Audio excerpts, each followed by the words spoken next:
Good evening. It's Friday. My name's Richard. This is Over and Over and Over Again. This is a very special show. It's the Arsenal Women's Show. It is the end of season review, looking back on the season that was 2021-2022. Didn't quite end in the trophy glory that we were all hoping for, but it was still a very good season. We're going to look back on the best and the worst of it in the next couple of hours or so.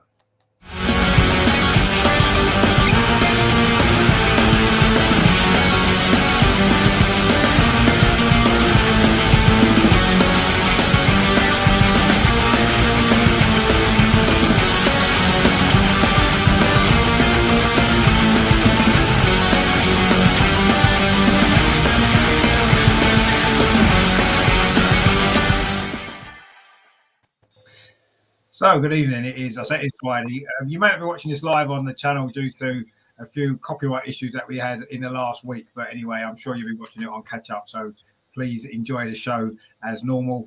We have got a great panel, of course, to pretty much everyone. Amar will be joining us a little bit later as well. We'll have the full crew in, actually, which will be nice because it's been our first season of doing this show.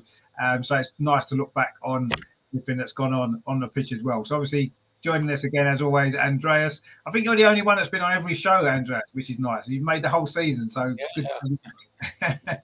Didn't miss a show. Yeah. I'm the Kim Little of this show. I'm here every time. No, it's fantastic to have you on again, and I'm sure you'll be with us through the summer. We do some Euro stuff as well, which will be nice. Matt as well. I think you've missed the odd show, haven't you, Matt? But it's always good to have you on. Yeah, it's only small things, isn't it? It's usually work or I know there's been a few occasions where I've popped onto other channels or things like that, but I'm always there doing the vlog, so I seem to be up there in vlog numbers apart from everyone else. So yeah, it's been good. I've been looking forward to this because this has been quite interesting to see how everyone's opinions are over everything. I'm sure we'll have a few arguments tonight, that's for sure. Yeah. We may have a few little disagreements. I'm sure we won't have arguments because I think we all pretty much have enjoyed the season overall. And of course, Harry, I know you've not been able to make the show as regular as some of the other guys, but it's always a pleasure to have you on. I'm glad you can make it. I know you got to shoot off a little bit early tonight, but I'm glad you can be here for the first part anyway. Thanks very much. Always nice to be here when I can. I guess if Andreas is the Kim Little, what does that make me? Half first. Yeah, but possibly, yeah. I'm not really sure. We'll have to come up with the player that maybe you relate to in terms of your appearances on the show. But I guess maybe Tobin Heath, because every time you've appeared, it's been great. So maybe that's maybe there you go. Heath, so winner.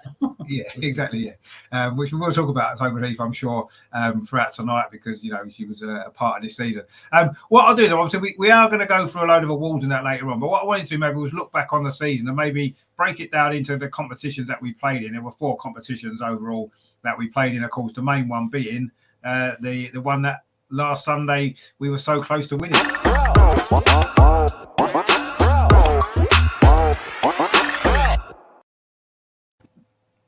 mean, I think we all agree that the improvements that we made over the WSL season compared to the last 2 seasons in particular were clear for everybody to see. We got a lot more points, scored more goals, conceded less goals, all that kind of stuff.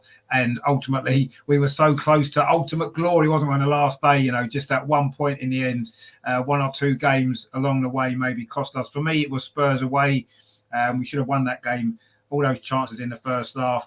I think Beth Mead missed an early chance a couple of minutes into that game. If we go 1-0 up, then we win that game. Ultimately, we would have won the league. So that's my biggest frustration. But I don't feel bad about the season. Yes, we was all disappointed Sunday, but ultimately, I mean, Andreas, what did you make of the WSL campaign? Because we were so close to glory, wasn't we? And I thought we deserved it overall. We were better in all the statistics, wasn't we, in the season? But it wasn't meant to be this time. Yeah, we had a fantastic season, and I think everybody who loves Arsenal should be proud of this season, and the players especially can be proud of what they achieved. The tragic thing is that last Sunday at halftime we were a WSL champion, and then Sam Kerr appeared. We have to accept this. We have done our homework. We have won the last 8 matches in a row. So, yeah, we lost. Well, we dropped points in December, January. This was just a down from us, but after that we developed, and the team got better and better. I think it's impossible to play a whole season on a high. There will always be ups and downs. Chelsea had its downs too. They lost the first match of the season. They lost another match. They drew. In the end, they had one little point more than us. The goal difference was on our side. I'm sure the girls are proud now that a few days have gone by, but you could see on their reaction and what they posted directly after the match, how sad they were, how they gave everything in it and believed until the last moment, until the last 45 minutes that everything could be possible. And so, we improved in so many ways. We had a fantastic season, and as I said, I am proud of the team, and we all should be proud and satisfied with the development. And I think there is a lot to come in the next years. No, I think you're right. I think pride is probably the key word. Actually, I think we all feel proud of what they achieved this season. Yes, as Beth Mead said on a video of hers, we didn't actually win any silverware, but what we've achieved throughout the season, certainly in the WSL, was incredible. Really, we didn't lose to any of the other top sides as we have done in recent years. Just a few city points dropped here and there, but as you say, in a season, you're not going to play well every game. You're going to drop points, unfortunately. One or two very small minor moments decided the season, didn't they, in the league? And unfortunately, just the wrong way for us, unfortunately. I mean, Matt, you were obviously there on Sunday at West Ham, and at half time we spoke, didn't we? We were champions at that particular point, but we knew there were 45 minutes still left. But over the whole season, it's been a great season. It's been great to watch Arsenal in the WSL this season, hasn't it? The football we've played has been outstanding, hasn't it? Yeah, and I think in terms of antidotes that kind of have been needed, this women's football side, Arsenal, has been the perfect antidote. The way we played, the way we performed in the WSL alone has merited us to finish top. But unfortunately, by pure coincidence and pure luck, at times we just haven't finished top of the tree when it really mattered. When I look back at this season, I've got really fond memories, and I'm looking forward to next season as well. I've made a promise to go to Meadow Park sometime next season. I'll have to check the calendar, and I have double checked. So the fixtures are usually out after the EFL. The EFL starts in 30th of July. So we might be looking at an August sort of time frame for WSL to start up again. So I'm looking forward to that. I did say I had a few surprises for you. I was thinking if you could think about every game that you've been to and who's your top goal scorer. So just for this, on the WSL, I have seen 1, 2, 3, 4, 5, 6, 7, 10, 13, 15, 17, 20 goals. And my top goal scorer is Beth Mead, Viv Miedema, and Caitlin Ford. Wow. How many goals did they score each? 3. Wow, okay, brilliant. So it just shows you it's not just the team that have played well. They're all scoring goals in and around the team at the moment. So it's brilliant to see. And I wouldn't have it any other way. I mean, it's a huge improvement from last season. Exactly, yeah. And I mean, that's all anybody can hope for, isn't it? A new manager, some new players. We'll come on to the signings a bit later as well. But yeah, I mean, overall then, Harry, I mean, obviously you were there on Sunday as well. It was disappointing at the end, but we couldn't have given any more all season. And even on the last day, we looked a bit nervy, but we got the job done.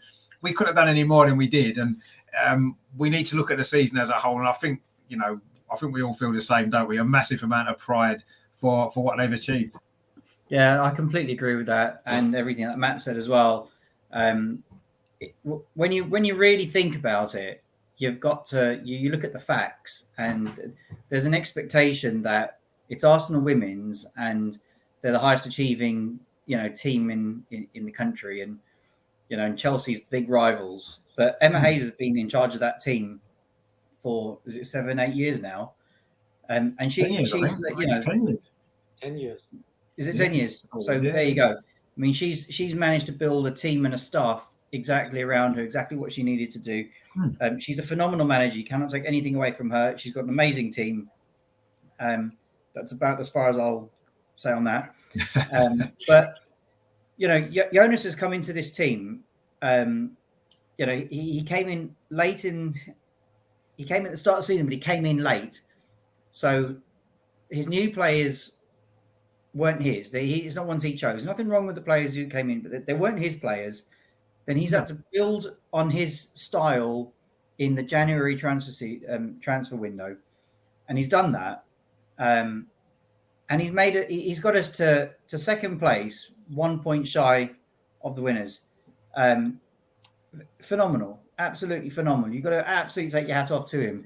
It just begs the question: what could we possibly achieve next season when he's got the current transfer window? If the rumours of Viv are true, I think it's going to be a phenomenal. I think we really can start competing for silverware. Plus, some interesting news on the Barcelona side with I think there's a retirement possible, and then Lieke Martens not staying. So Barcelona might not be the massive force that we thought, which means teams like Wolfsburg in Champions League, who are very hard to beat, but they are beatable. Suddenly, this opens things up massively for a lot of other teams, including Arsenal, to win some serious trophies. I'm very proud of the team. Absolutely proud. Yeah, I totally agree, and I think we are on the verge of something really big and special at the club. In the women's side, definitely with the way this season's gone, and like you said, Jonas has had to come in and work with wasn't his players, and he's had to change the style of how some of them play to fit around what he needed. He's brought in some players. I'm sure that we're going to see, a few have extended their contracts already, which is great. We're still praying for Viv, aren't we, for at least one more year at least. And yeah, I'm sure we're going to bring in some new faces as well to complement what we've got. And yeah, I'm with you, Harry. I'm really excited about next season. I think next season could be, this season has been great. We've all enjoyed it, but I think next season could be even better, couldn't it? Honestly, it could really, really be even better, and that would be great. Oh, Terry's found us. Look, brilliant. Good to see you, Terry. I wasn't sure if you had to find where we are. We're on a different channel live. I will be putting this out on our channel as well later. He says, good evening, Richard Andreas, H the Voice, and MMM77. Found you by luck. You can't get rid of me that easy. No, we're not trying to get rid of you. I've just had a 7-day live stream ban from the channel. So I've had to live stream elsewhere, but I will be putting this up on the channel once it's finished anyway. I'll upload it later, but good that you did find us actually. But we have had a few shows on the channel this week that everyone's missed, but anyway, it's just one of them things. The ban should be over Sunday, so we'll be back to normal next week, which is the main thing. Hopefully everyone will find us again. Now, obviously, the next big competition that we're in, we did briefly just speak, well, Harry just briefly mentioned it there, was of course this competition.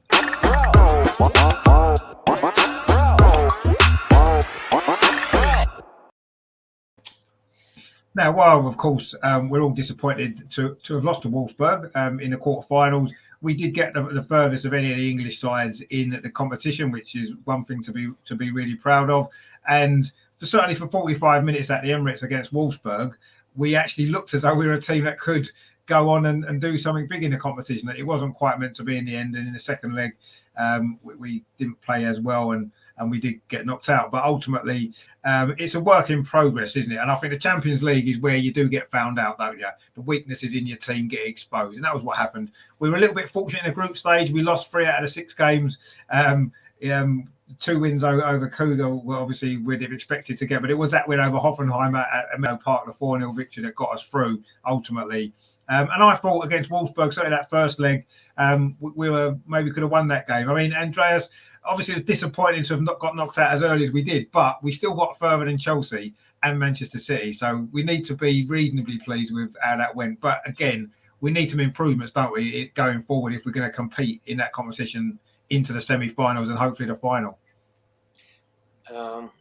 It was important that we played Champions League, and this new Champions League was a group stage, and it was very important to be a part of this. But looking back to the whole Champions League season, I have mixed feeling. We didn't do too well, and just to say we were the best English team, that's not enough. I think the group stage was okay, but when you remember when we went to Barcelona for the first match, we were on a real high. We had beaten Chelsea 3-2. We had we had thrashed City 5-0, and we were optimistic and thought, why not competing against Barcelona? Maybe a draw is possible there. And they dominated us totally. And this was a learning process, and I thought we were a step further than we were, because they dominated us at the Emirates again. But that's okay. Barcelona is the best team in Europe currently, but the match in Hoffenheim was one of our weakest performances in the whole season. And this shouldn't happen. Therefore, I can't say that all was perfect in the Champions League and we qualified. And it was very close that we got eliminated by Hoffenheim. If they scored 2 goals more, and this was possible because we weren't absolutely not competitive in this match, then we would have been out. But okay, the matches against Wolfsburg, especially at the Emirates, the second half, this showed what is possible. We discussed it. I don't understand why we didn't continue the same way as we finished at the Emirates in the second half. Once again, this is a learning process for Jonas and for the team. And I think especially Jonas learned a lot how Champions League works, how the teams are playing there more physically, and this won't happen again. We will be more competitive in the next Champions League season. It was important. We learned. We got out too early, but we have to accept that there are better teams in Europe currently, and it's important that we qualify for the group stage again. We are not in the group stage. We have to play to do these playoffs, and we saw last season how easy it can happen that you are out. City lost against Real Madrid. Wolfsburg needed a penalty shootout against Bordeaux. So this is you have to take this serious, because it's important to be in the group stage again. Yeah, no, you're right. We've still got to qualify. We've got one sort of a 2-leg qualifying time. We like Man City had last year. It's going to be. We've got quite a historic moment actually on the show, because Amar's just joined us. So for the first time, we've actually got all 5 of us in at once on the show at the same time. So first time this happened all year. So the last show of the season review, we get all 5 of us in the house all at the same time, which is great. I was looking forward to this moment. So was I, mate. It's been a long time. We've had to wait to get everybody involved at the same time. So that's great. So thanks for joining us, Am. I know you had a few issues getting here in terms of traffic and stuff like that, but we're glad to see you now. We've spoken about the WSL. We're now talking about the Champions League campaign. I mean, Matt, we'll come to you next, Matt. I mean, obviously, we're all disappointed to lose to Wolfsburg, and we know we've got to improve if we're going to compete. But, overall, yes, I was disappointed with some of the group games, a couple of them in particular. But I think the quarterfinal was probably about where we are at the minute, wasn't it, really, if we're honest? Yeah, and it's just one of those things, really, where small things cost you games. And obviously, because we have Barcelona in our group, we were the only team to actually score against them in the group stage. That just shows how competitive they are. Whether or not they will be, as Harry has mentioned earlier, and Andreas, will be interesting. That's for sure. We will be playing. The draw will be on the 31st of August. With the first leg either on the 20th or the 21st of September, and the second leg the 28th or the 29th of September. So it'll be an interesting one, and we can't just think we're going to be straight through. If we get a Real Madrid, if we get one of the French sides, either if it's PSG or Lyon, we can't afford to have bad games. the fact that the Euros is coming up as well is also going to be a difficult one. But back onto the previous season, it was a great test for Jonas, I think, this season, to see where we are and where we need to improve. Obviously, that home game, Lotta gave us that euphoria of getting into the game and feeling like, okay, maybe we can take something from it, or at least we got some sort of positive to look forward to next week. And unfortunately, that was put to bed quite easily by an own goal and Jill Roord coming back to haunt us. But it's just one of those things. It's going to be important going forward. We know we want to be playing in Europe and competing in Europe, and if we can get to a semi-final next season, that would be brilliant. That would be an extra show of competitiveness and how well we've done over this past couple of months under Jonas. I am looking forward to seeing this team again in the Champions League. I just hope that we will be not put in City's shoes and end up playing Real Madrid and losing by like 3-1 or something like that on aggregate. Yeah, we'll have to see who we get in the playoff. Obviously, it could be a hard game as we've seen in the past, but let's hope not. Terry says their first and second leg against Wolfsburg, our first half let us down. Yeah, they probably did. Second halves were better in both games. And Terry says there, who's this guy who has a fake for half an hour early and in the light? Well, he's going to be in the light a lot more now because it doesn't get dark, does it, until after the show. So, but no, it's nice to see Amar. He's a little bit earlier tonight than usual, which is nice to see. I mean, Harry, obviously, we didn't go as far in the Champions League as I'm sure we all would have liked. But did you think the quarterfinals is about where we are at this moment in time, or where we were for this season? And it's a starting point, isn't it, to move forward now? Yeah, I guess the evidence speaks for itself. I expected to do better against Wolfsburg in the second leg. Yeah. But they just dominated us, and it wasn't to be. So yeah, I think we can go further in Champions League next season, but I think the focus needs to be on winning trophies at home now. Yeah. Because I don't think that we're going to compete massively with. We need a lot of luck on our side.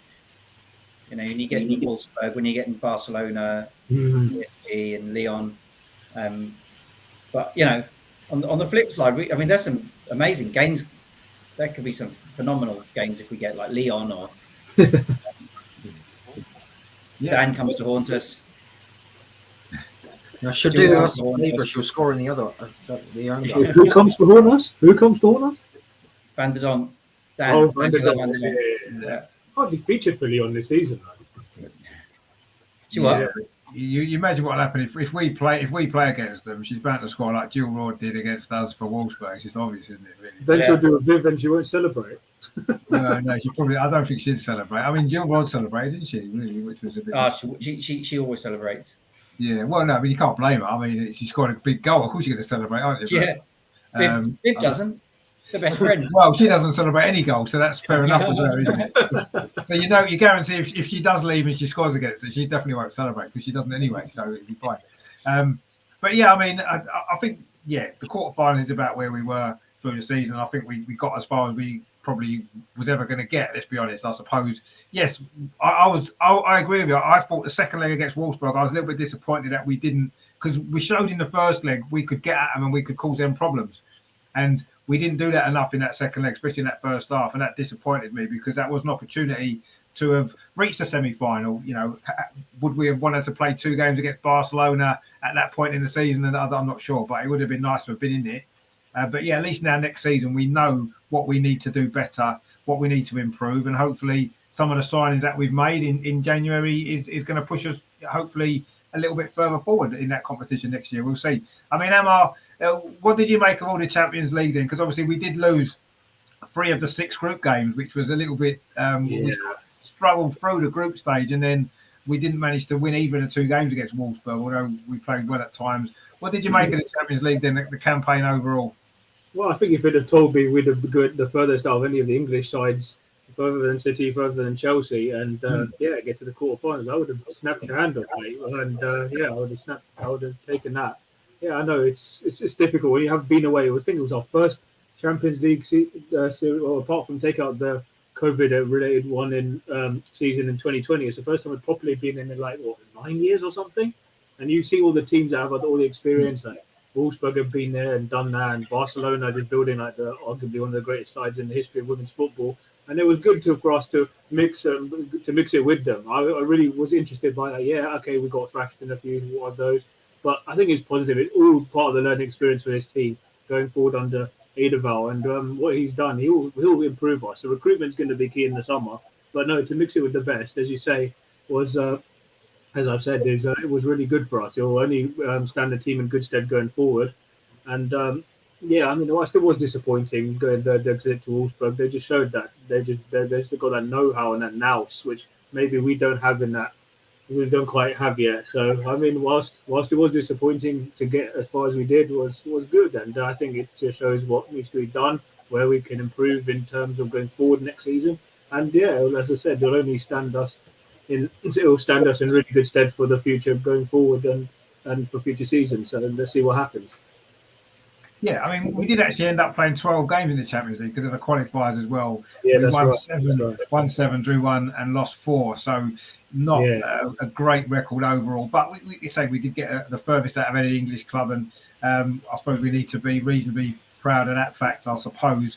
But yeah, I mean, we only lost actually 8 games all season in all competitions, and 4 of them did come in the Champions League. So half of our defeats everywhere was in that competition. So we know we're not quite at that level yet. We need to improve to be able to compete at the very, very top end. But overall, that's a minor gripe, really. I mean, I enjoyed the Wolfsburg game at the Emirates. Actually, we deserved a draw that night at least, and I enjoyed the game. It was a good game. But yeah, you can see we're a little bit short when it comes to the Champions League at the moment. But hopefully, as we move forward, we can challenge a little bit, make a bit more of an effort of it next year, a little bit more of a good go at it next year, and cut out a few silly mistakes, and hopefully we can, semi-final, final, why not?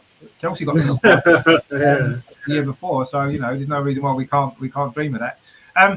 Obviously, outside of the WSL and Europe, we did have some domestic cups. We had 2 FA Cup campaigns, one to finish and one that we started all the way through, and a very brief Continental Cup. I should have put these in together, actually, but we will talk about them all together, all the domestic cups together.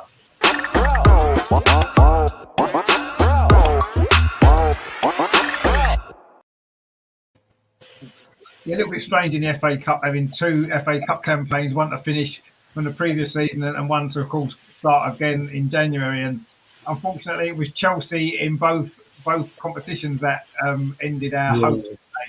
2 disappointing performances actually in a final from last year in December at Wembley, which really, really poor performance that was. And then, of course, in the semi-final for this season a few weeks ago at Meadow Park, where again a good start to that game, a good first half, but in the end we came up short again against Chelsea. So yeah, those two disappointing games against Chelsea. But other than that, we won the other 5 games that we played in the FA Cup over the 2 seasons. Didn't concede a goal in any of the others, actually. I know we did one against Tottenham, didn't we? Obviously, a 5-1 win against Tottenham. Good night that was. The 3-0 bet against Brighton in the semi-final. That was decent. And in this season, a couple of nervy wins against Championship teams, against London Lionesses and Coventry. We did win both those games. Of course, that great win at Liverpool as well with that great goal from Katie McKay, which I'm sure we'll talk about later. So, yeah, it's a bit frustrating because we could have maybe won at least one of them FA Cups, couldn't we, Andreas? I mean, the Wembley game against Chelsea we'll come on to that a bit later, but that was probably the worst performance of the season, probably overall. But the FA Cup was just frustrating, wasn't it? Again, Chelsea were the team that just stopped us from lifting a trophy again. Frustrating for me. Yeah, the frustrating fact is that we lost 2 cup matches, knockout matches against Chelsea, and we lost the league to Chelsea. So it's enough losing to Chelsea. More than enough. Yeah.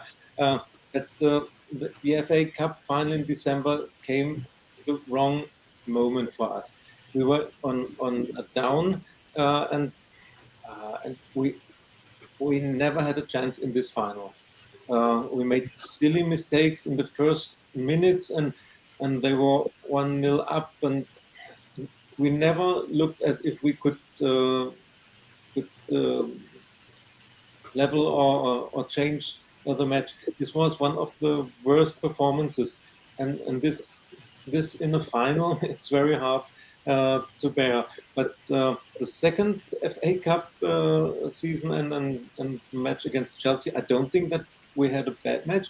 For 40 minutes, we dominated them at Meadow Park, and Yeah. the only thing is we forgot to score. Well, not forgot, but yeah, we didn't score. We had this. We would have deserved to get the lead in these first 40 minutes, and I don't know what happened then. The last 5 minutes of the first half, Chelsea came back, and the second half was totally dominated by Chelsea. I don't know why we gave this match away, but it was yeah, a competitive match, not as disappointing as the final.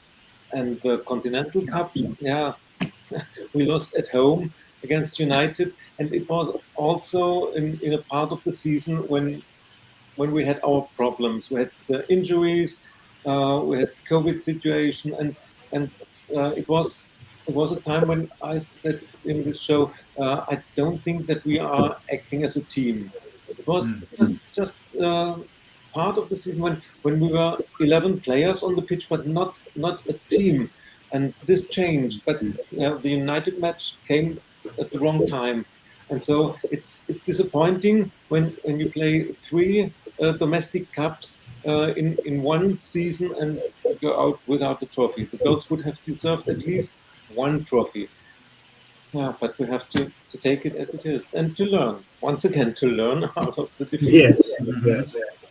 Yeah, no, you're right. And that's all we can do now, isn't it? You know, learn from the you know, we were just a little bit short, wasn't we, in those big games, in those cup games when it mattered, the two in the FA Cup. And I mean, the Continental Cup game, yeah, that did come at a bad time, didn't it? Just after we'd lost to Birmingham in the league and we had a few issues, and it was unfortunate timing for that game, maybe. And we did show against Man United a few weeks later in the WSL that, you know, we could compete with them and beat them. Unfortunately, it didn't quite work for us then. I mean, Matt, I know obviously you was at Wembley for that cup final. It was a bad performance, wasn't it? And ultimately, it was that run actually after that FA Cup final that maybe had impact, didn't it, elsewhere in the season later on. But we should have won at least one of those three cup competitions, shouldn't we?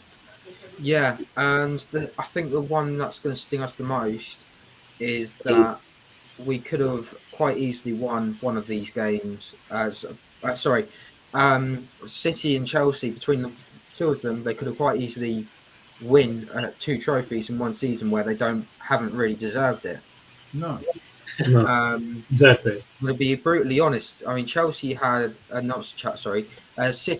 injury crisis at the start of the season, and by pure chance of getting results, even though they don't even like their manager, they've managed to get into the Champions League football and win the Conti Cup.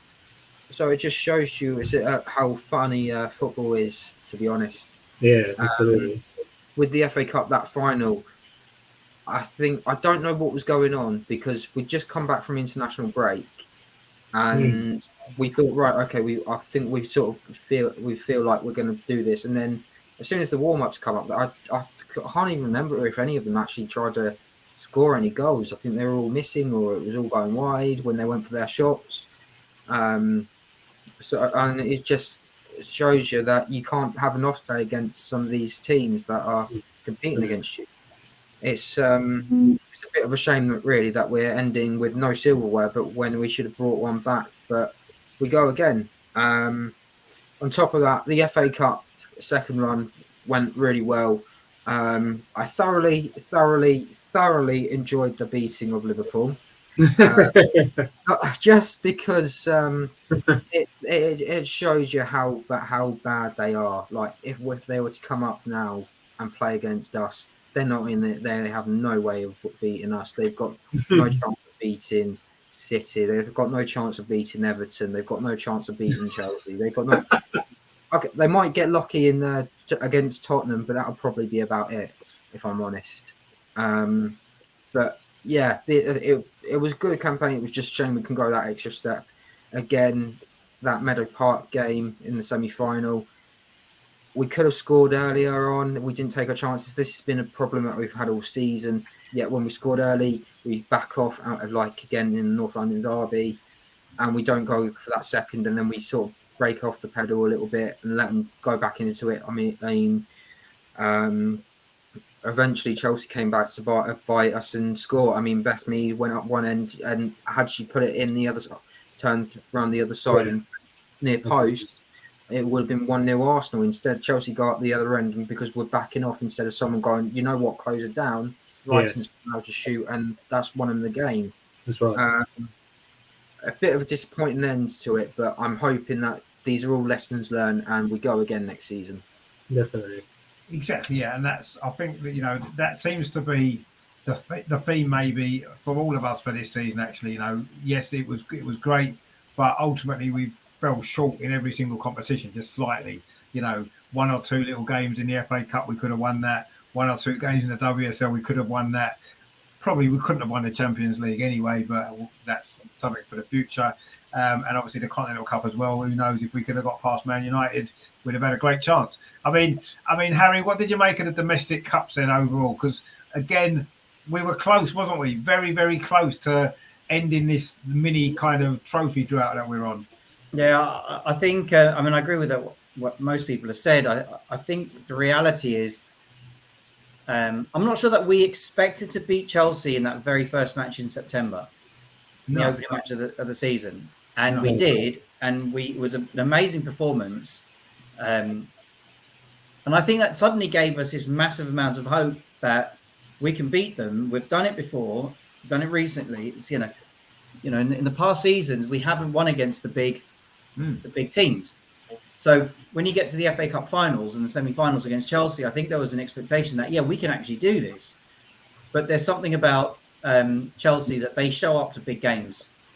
They just show up to big games, and they, we couldn't do it. We couldn't bring it to the table. There were moments of brilliance, but there was also lots of moments of panic and disjointedness. It is disappointing, really disappointing. It's actually, I thought that we would win, but it is, especially in the semi-finals. Actually, the finals, I thought it's going to be close, but it wasn't close. No. No. And then the semi-finals where we lost at Meadow Park, I really thought that we would do it. But there you go. I thought they're not going to beat us on our home ground, are they? But there you go. And like Andreas said, we played really well at first, and then it all fell apart. So, I think that's what we need to learn. We need to learn how to pull it back quickly. Because what Chelsea did at Man United, or against Man United in the last game, that just shows the character that they've got and why they deserve the title. Absolutely. Yeah, I mean, I think we all have to accept that, don't we? I kind of had a feeling when they were losing that they probably wouldn't lose, but you always hope, don't you? But that they showed exactly what it takes to win the big trophies, didn't they? They showed in that one game, really, going behind twice to come back and win in the way that they did it. That's what you need. You need that mentality to be able to do that, and Chelsea have got that, and that's where we're slightly lacking a little bit. As Terry says there, he says he agrees with Andreas. We need to grab the game by the scruff of the neck sometimes rather than just relying on their football. Yeah, and that's what Chelsea do, don't they? When it doesn't play, when they're not playing particularly well, when things aren't going their way, they find a way to win games. And there was that spell in the season where we wasn't able to do that, and that cost us quite a lot. It cost us the FA Cup. It cost us, in the end, probably the WSL as well. So, it was that is something that we do need to improve on going forward. And I'm sure Jonas will work hard on that between now and next season with the recruitment and also with the players that we've got. I mean, Emma, you must have been a little bit frustrated as well ourselves. So you was at Wembley as well for that cup final, and overall, our close again. It is, as Andreas said, Chelsea again. They're a pain, aren't they? How can we find this way? Yes, we beat them on the first day of the season, so maybe a little bit unexpectedly. Mm-hmm. How can we now go from that point to being able to compete more with Chelsea on a regular basis? Because we're going to come up against them regularly in the big cups again. We're going to face them in the WSL. They're going to be big games next season. I mean, we lost twice, didn't we, to Chelsea through the season? We only beat them once. We drew the other game. How can we make sure that we beat Chelsea 2 or 3 times in a season, because next season we may have to do that if we're going to win something. The thing is, it's down at the end of the day. I think it just comes down to the management. You see, they've had Emma Hayes since 2012 now, and they've slowly built up. And well, you could say Vic installed into it because he used to be installed. He used to be the assistant manager to arguably the greatest manager in the history of women's football. So you could say she owes a lot to Vic for that. But yeah, I think it's all, as I say, it's just all down to the mentality. There's never say die attitude. They don't panic. It's all because of the coach. If you'd have offered me this season, I would have still been. I know we didn't end well with a trophy. Everyone say it's 3 years without a trophy now, but I can see that we're building towards something that we want to. I think we're just. I have the sense that we're building towards something special. It will take time for Jonas to instill that belief and mentality into the players. But it's shown that this season it's been a massive step forward. And just in order to take that step, we just need to. It just maybe needs to just tweak his style a bit more and adjust accordingly to the opponent, and then try to work from there. But yeah, I mean the cup, as you say, the cups were disappointing. We didn't turn up in the final in December. Beth had that chance in the semi-final, didn't take it, and then they just took us apart really. And then in the quarter-final against Man United, we didn't really play well. I mean, Stina came on, but ultimately, I don't know, we didn't make too much of that incident between Jonas and Martha Thomas, but that could have arguably been, it could be argued that had its effect on the team, and then and well, I didn't see too much of it, but I read about it afterwards, and yeah, it's not like him to do that, but it may be the effect of the team. But it's all these small details, but I think overall, despite the disappointment, we can be. I don't want to digress, but we can be proud of the season we've had overall, and yeah, there's plenty to look forward to in the next few months. So it's all down to the recruitment, and if he can just continue to implement his style and vision, the team have spoken about how they like, especially like players like Katie McCabe and like that. So I mean, I think he's capable. We're definitely building something here. No, we are. You can clearly tell we're on the right path. It's just, we are still just a little bit. We've got a little bit of catching up to do, haven't we? Certainly on Chelsea and some of the other big teams in Europe. But I'm sure that we'll be able to do that over the next couple of years. That's kind of the season. What I want to do, though, I want us to give it a rating out of 10 overall. From what we consider the season overall out of 10. Andreas, what would you give the season out of 10? Obviously, we didn't win a trophy, but what score would you give it out of 10 anyway? Oh, That's tough. difficult question. Yeah. Maybe I would give an 8, but 10 would be winning trophies, or sure. at least one trophy. Then I would say it was 9 out of 10. But so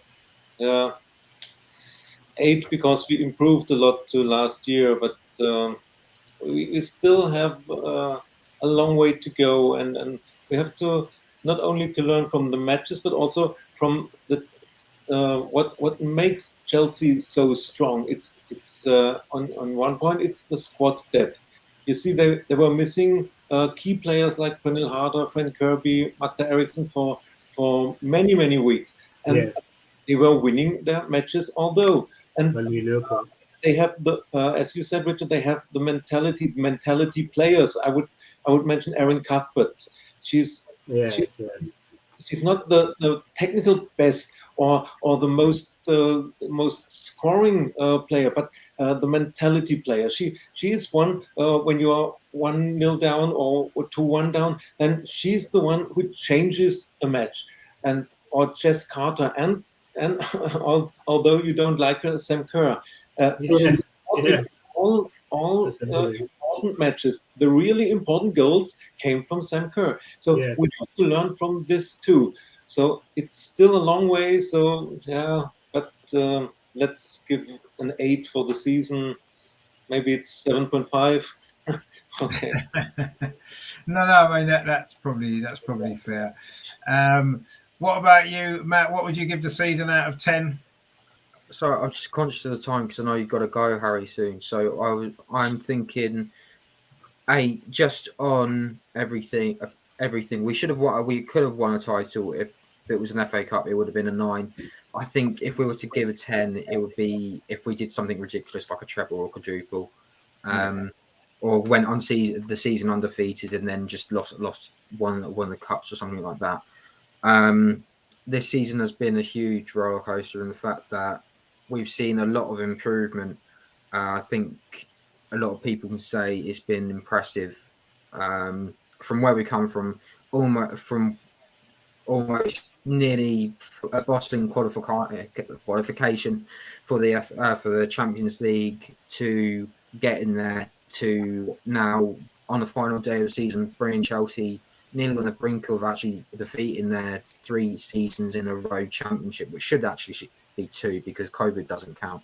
Yeah, that's another conversation for another time, I think. But actually, that does bring me to another point, actually, because they should have actually been allowed Birmingham City to play Chelsea during their COVID, but no one else seemed to want to play.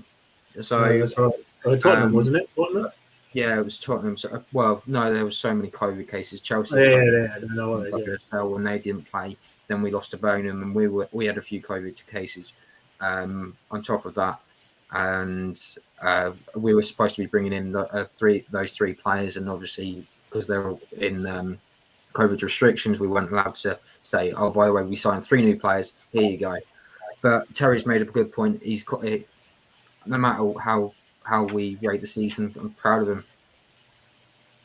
Yeah, I mean Terry's given him a 9.8, which is quite a high score, so he didn't win anything. But I understand the sentiment behind it because I think we all feel like that, perhaps, don't we? I mean, what score then for you, then, Matt? What would you say out of 10? What are you going to give him for the season? I'm with Andreas on this one. I'm going to give it an 8.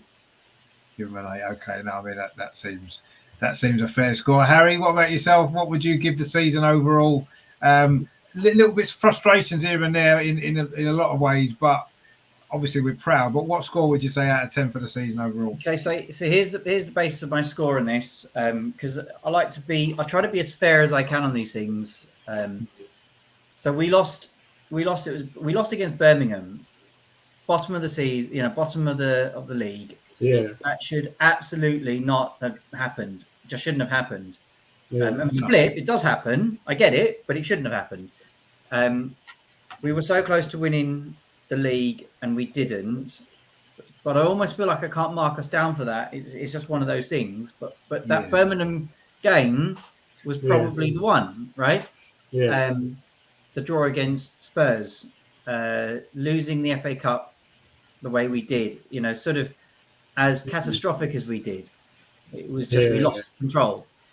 So so while I said at the beginning, I think we've had an amazing season. I'm really, really proud of what the girls did, what Jonas has done. I'm really, really proud of what's happened. But I don't think I can agree with giving them such a high score as an 8. I'd give them a 6. For the reasons that we've walked away with no trophies, and there were some real hiccups.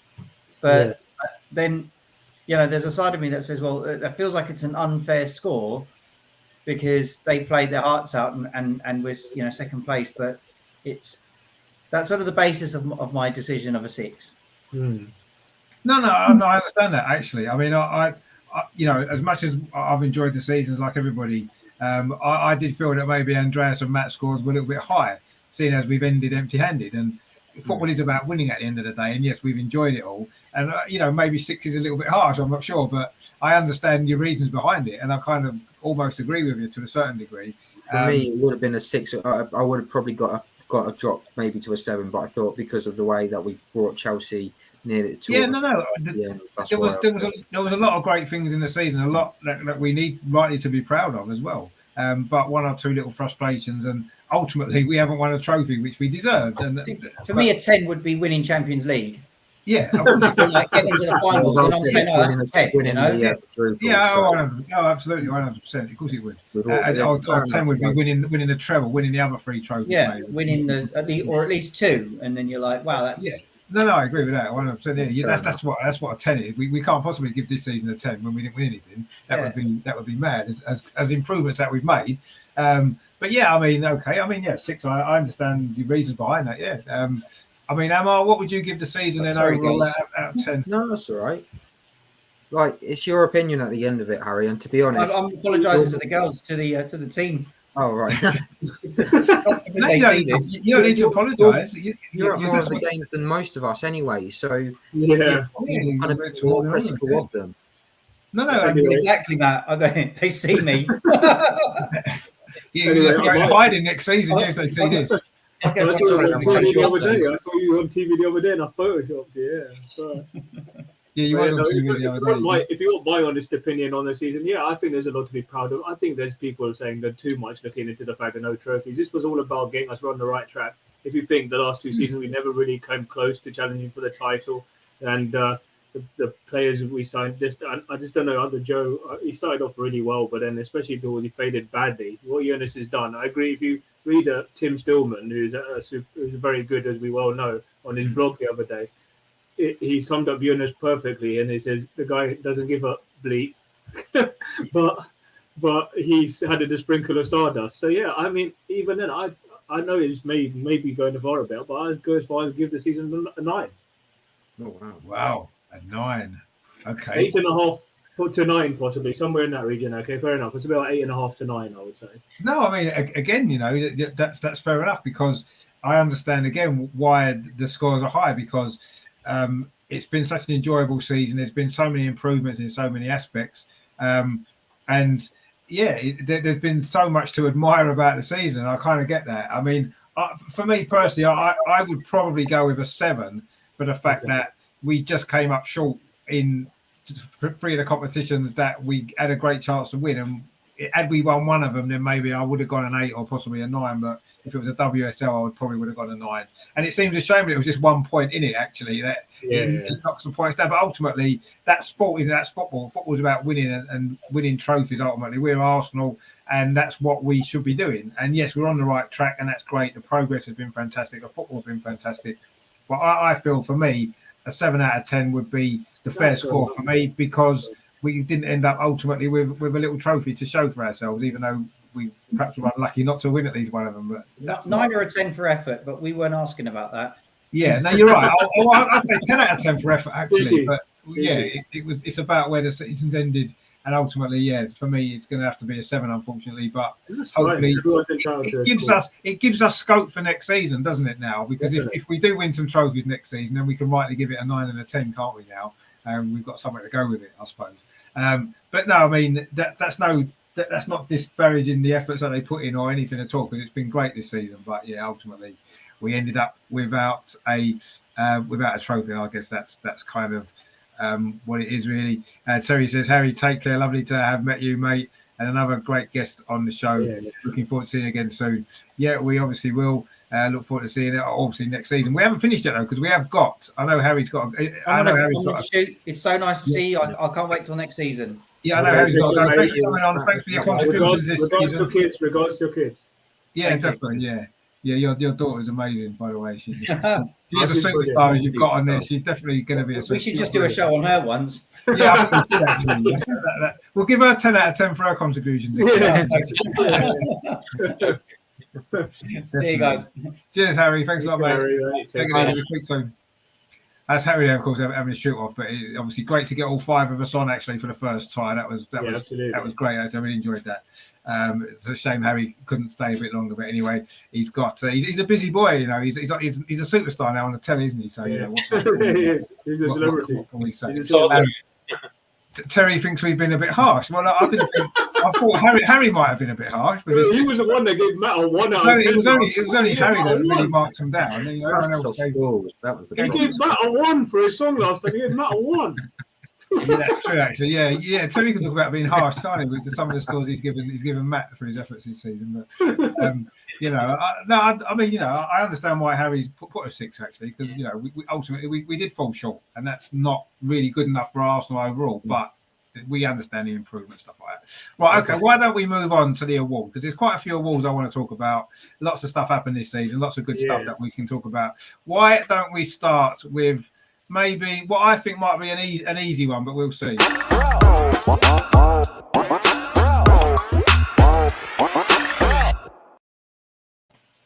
Well, we played 42 games in the season, so we need to pick one which is going to be considered our match of the season. I wrote a few down that I thought were in with a shout.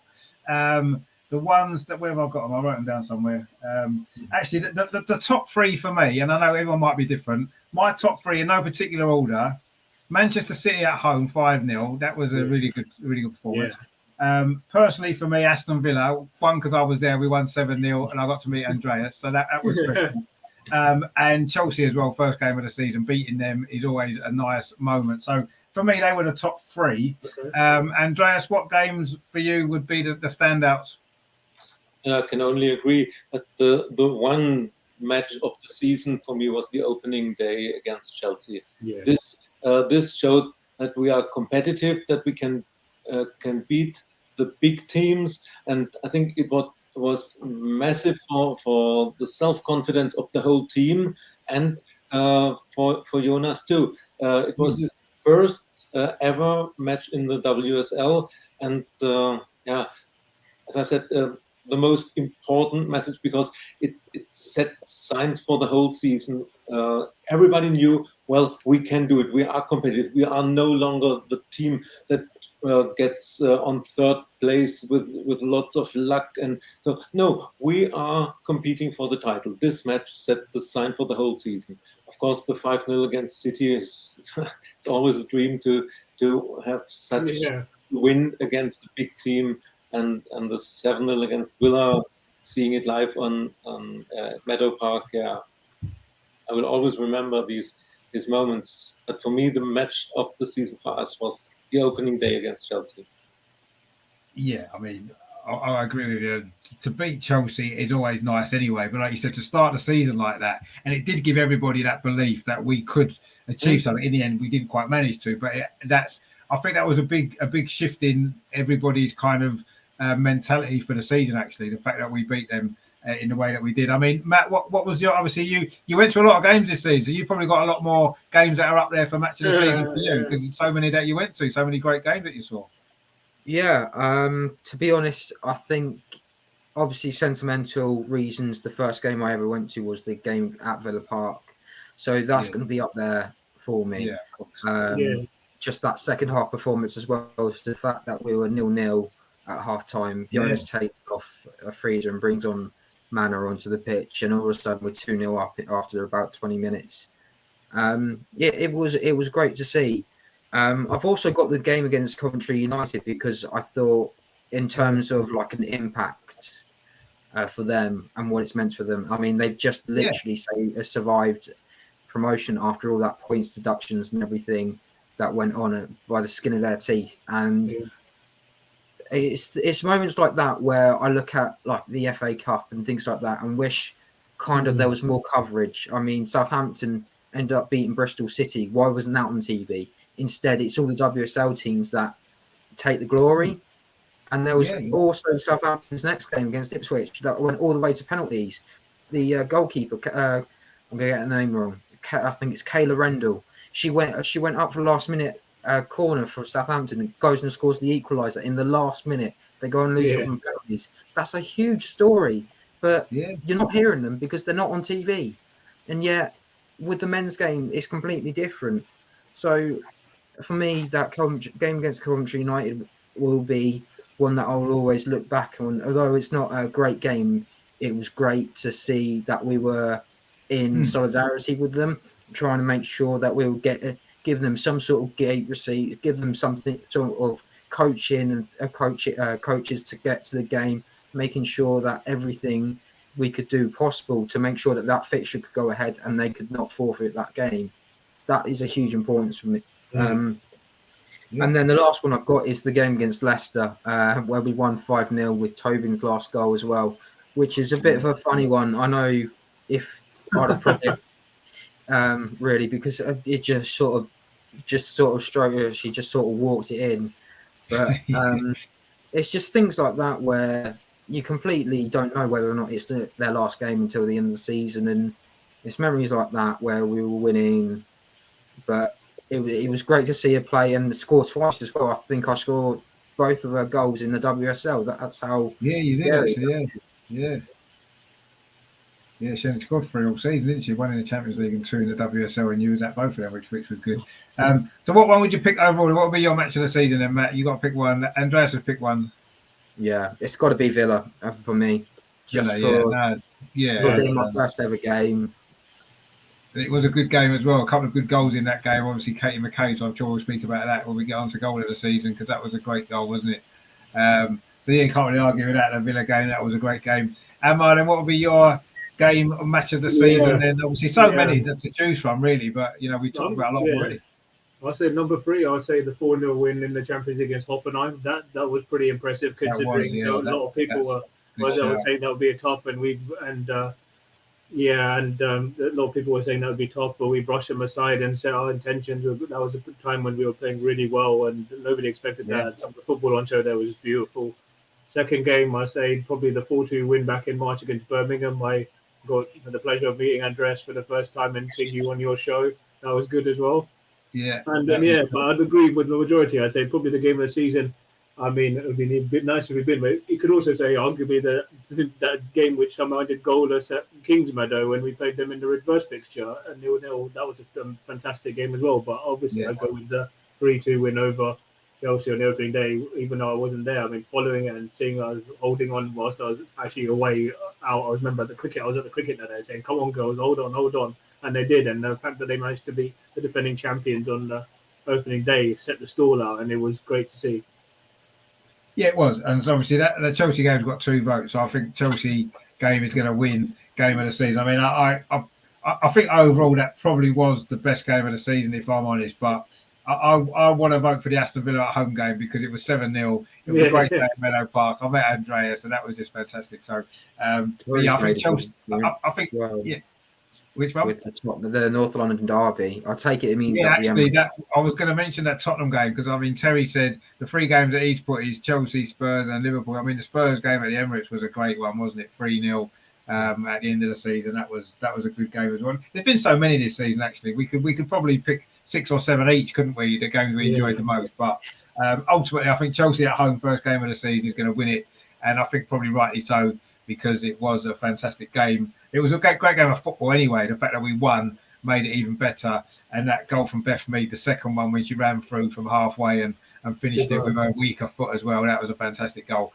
So that's going to win match of the season, I think, probably fairly rightly so, because that was a great game. Actually, talking about some goals, why don't we go on to this one next?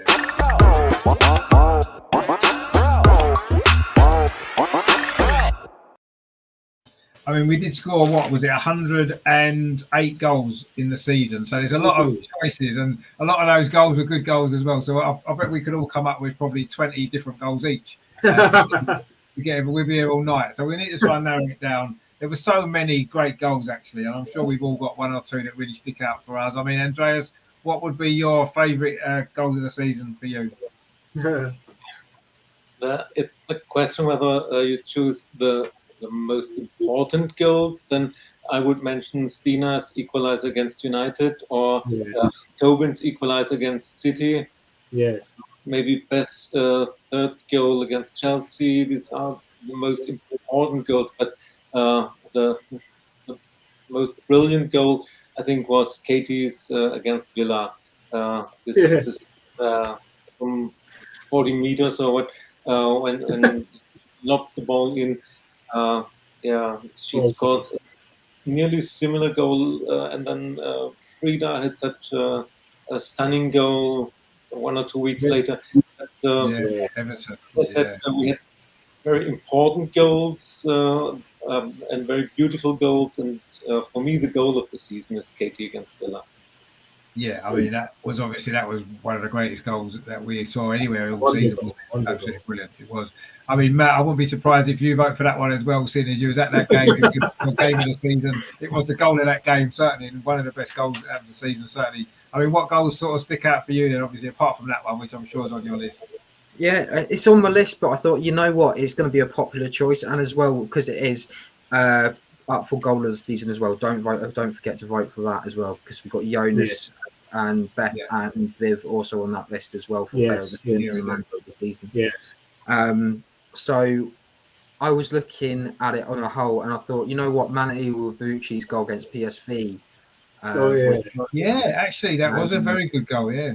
And it was a lovely little quick corner from Beth Mead, and Iwabuchi takes the ball and just it's a rocket of a volley outside the foot and outside the box, and just hits it right nice and curling.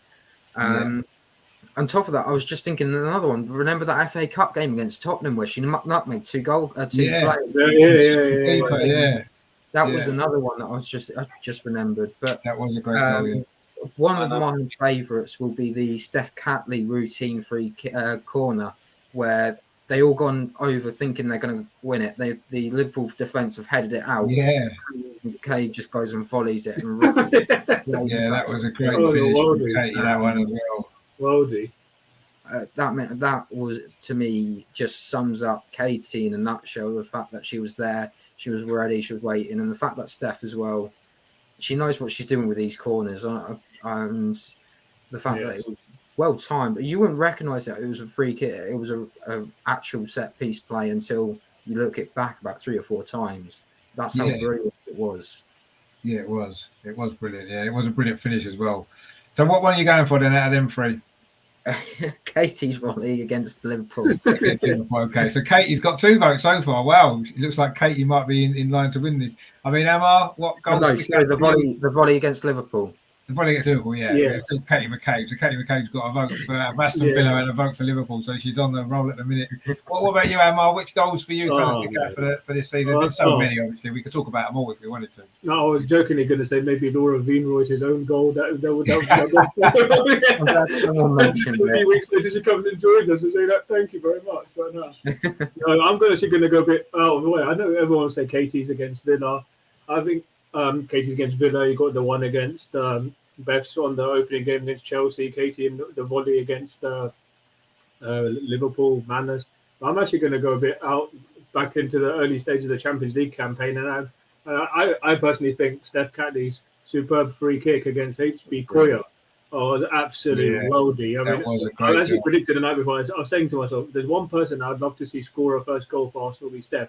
She'll get a free kick left side and she'll bang it in the top corner of postage stamp. And true to form, next day it actually happened. I was like, oh my god, it actually happened. Yeah. So, and I don't know whatever Frida said to her, but I think Frida probably said something to her. I don't know, in her best Aussie accent or something. She says, "Oh, just go stick in the top. Goal against West Ham.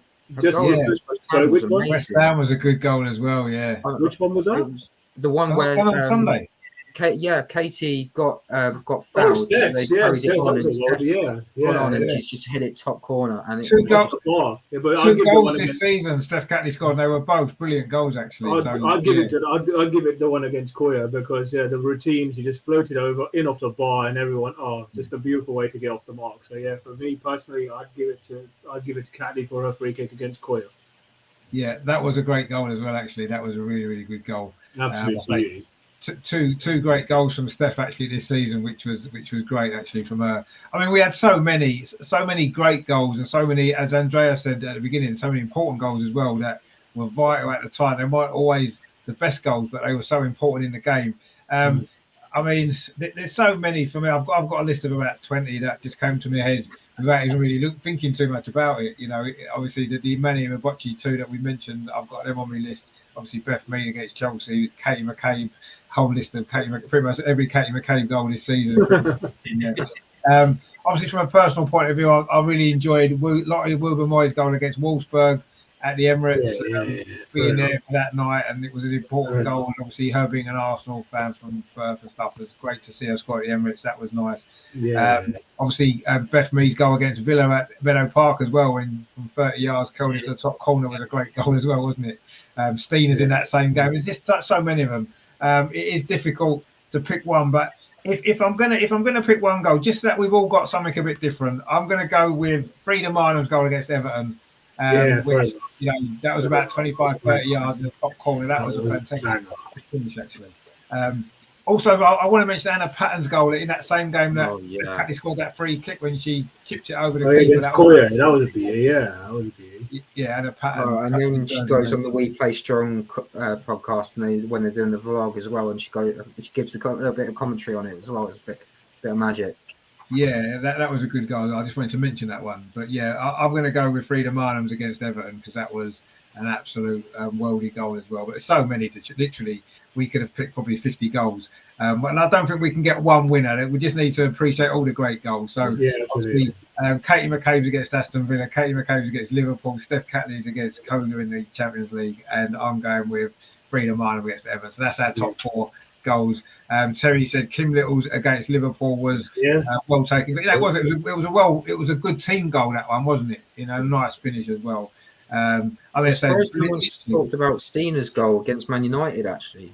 Yeah, I mean, Andreas mentioned it for importance as well, but that was a really good goal, actually. The way she took that, one-on-one, them chances can be difficult, but she, kept her head and kept her calm and slotted it in. That was a great goal, actually. On a slightly similar theme, but maybe slightly different, because I think there might be a few different things for this one. Let's look at this award.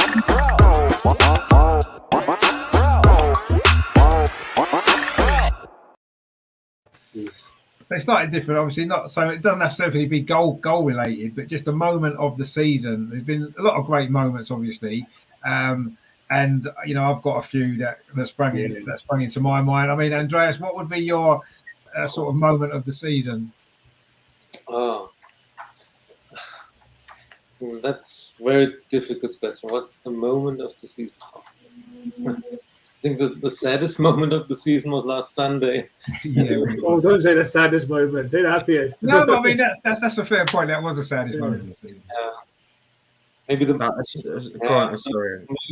most emotional moment of the season for me. I think it was Stina's equalizer against United when we were down to 10 players and 1-0 down. The feeling that we are losing the league in this match with 1 player down.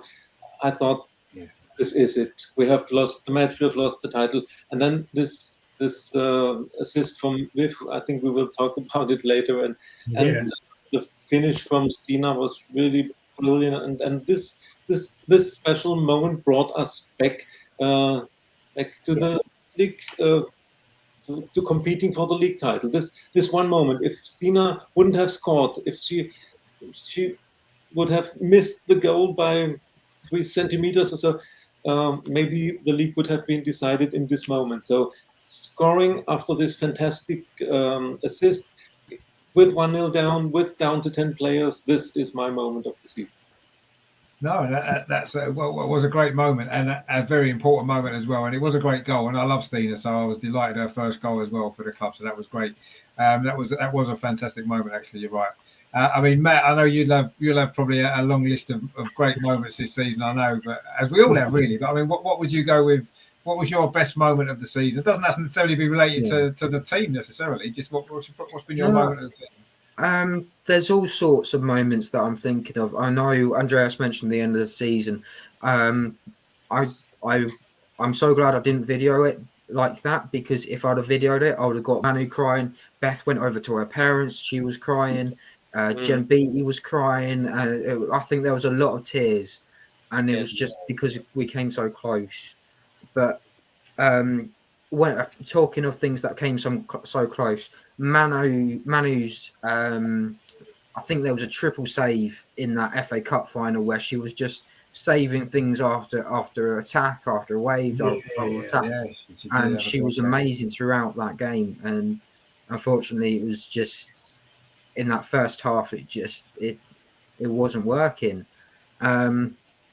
Terry's made a good point. Yeah, Terry's moment of the season, Emma Hayes' face when she lost to Urias in his first game, which they never forgave us for, did they? When you saw the celebrations that they did after they won the league, a lot of it was to do with that first game. So it obviously stuck with him all the way through the season. So that is a good moment, actually, just on that basis alone. Yeah, I was going to mention the knee slides as well, but I thought as well about the North London derby. What would a North London derby mean? And the fact that someone's actually managed to get that photo of Katie wanting to punch Ashley Neville. That was a good moment, I must admit. It was a good moment. And she knew what she was doing. She wanted to get the crowd up, and she did that just fine. But I picked Jordan's 50th goal, and the relief on her face to do that, it meant the world to her. And I think even if I was to pick another Jordan moment, it would be her coming towards the crowd, towards the tunnel, and trying to amp the fans up as much as possible. But if I had to pick one, it would have to be definitely Jordan's 50th goal. Yeah, no, that was a great moment, actually, and obviously such a great player for Arsenal as well. And Let's hope her injury's not too bad, actually, and she can play in the Euros, because she deserves that. But yeah, no, that was a great moment. Took a bit of a time, didn't it, for her to get there, but she got there in the end. And it was a great goal as well, wasn't it? She took it really well. Lovely little move with Beth as well. Great goal. That's fully deserves to be included in moment of the season, without a shadow of a doubt. Amar, what's your moment of the season? I'm going to go back to the first game of the season when Jonas went up against Emma, and yeah, those celebrations will just stay with me forever. He started everything, the passion, and the fist bumps at the end, all the hugs. It just showed me this guy's made for the league. And yeah, I know we're all disappointed. Yeah, the players were crying, but this guy is special. And I just think, in many ways, I think if you think about it, it's reminiscent of, in many ways. I don't want to deviate, obviously, but I'll give it to the slide as my choice. But I would also say, yeah, the fact is, I'll make a very brief, pertinent point, hopefully, that I think this guy is going to have the same, almost a similar effect to what Jurgen Klopp has had at Liverpool. And, you see, they missed out on the league by 1 point 3 years ago, and it will not happen the season after. So whilst I think it'll be difficult for us to do it next season, there's no reason why we can't do what Liverpool have done and really challenge Chelsea consistently on a consistent basis and win trophies. So yeah, I mean, that slide just told me everything, that this guy is special. And yeah, okay, whilst it didn't end great for us, but I think we are building, as I said earlier, towards something really special here. No, you're absolutely right. I 100% agree with you. And that was obviously a great moment. Just to see the joy on his face at the full-time whistle against Chelsea was just brilliant. And the celebrations were great. And I say it did wrangle Chelsea all season, didn't it? And good. Maybe that Exactly. Maybe that was partly why the cup games went the way that they did, maybe because they were so fired up to get revenge for that. For that thing. Terry says there, Matt's vlog against Man City when his little legs wasn't long enough to get up to the curb on the way to the ground. Yeah, that was a great moment. You're right. Yeah, that was. You got stuck. That was a good moment. Sorry, and the wall was in the way, so I can't. It's not quite platform 9 3/4. No, not quite. That was a good moment, actually. I mean, for me, probably the greatest moment of the season has been meeting all you guys. Actually, we've all met in person at various different times. Just getting this show together, getting you guys to come on, and meeting you all as well has been fantastic. And I know that's not really related to the team or anything like that, but it is the team that's brought us together, isn't it? It's the women's team that's brought us all together. So, but for me, that's been the best moment, actually, meeting obviously Amar and Matt at Wembley. That was great. And obviously Andreas at Meadow Park and Harry as well a few weeks ago. So that was probably my personal moment. In terms of the team, one of the moments I enjoyed was when Tottenham missed that penalty at the Emirates when they hit the post.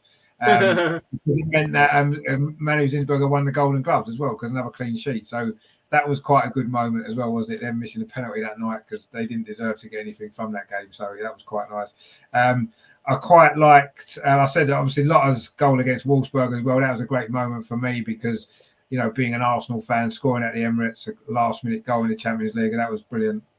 I think Andreas mentioned Tobin's Heath goal as well at Man City last minute. Looked like the league title that day could have gone as well if we'd lost that game because we'd come on the back of a couple of poor results before that. We looked like we were going to lose again. That was a great moment, actually. That was probably the goal I enjoyed the most when we scored it because it was we didn't deserve to lose that game in the manner that we had done, and that goal was great as well. But yeah, so many great moments, but it's difficult to pick one out of all the things on the pitch. So I'm going to go with just getting this show together and meeting all you guys. That's probably been the moment of the season for me, and hopefully we'll enjoy a lot more moments next season here as well, which will be good. But yeah, so many great moments. Why don't we go more back now onto maybe look at a couple of players and perhaps this particular award, which I think is going to be unanimous, but we'll see.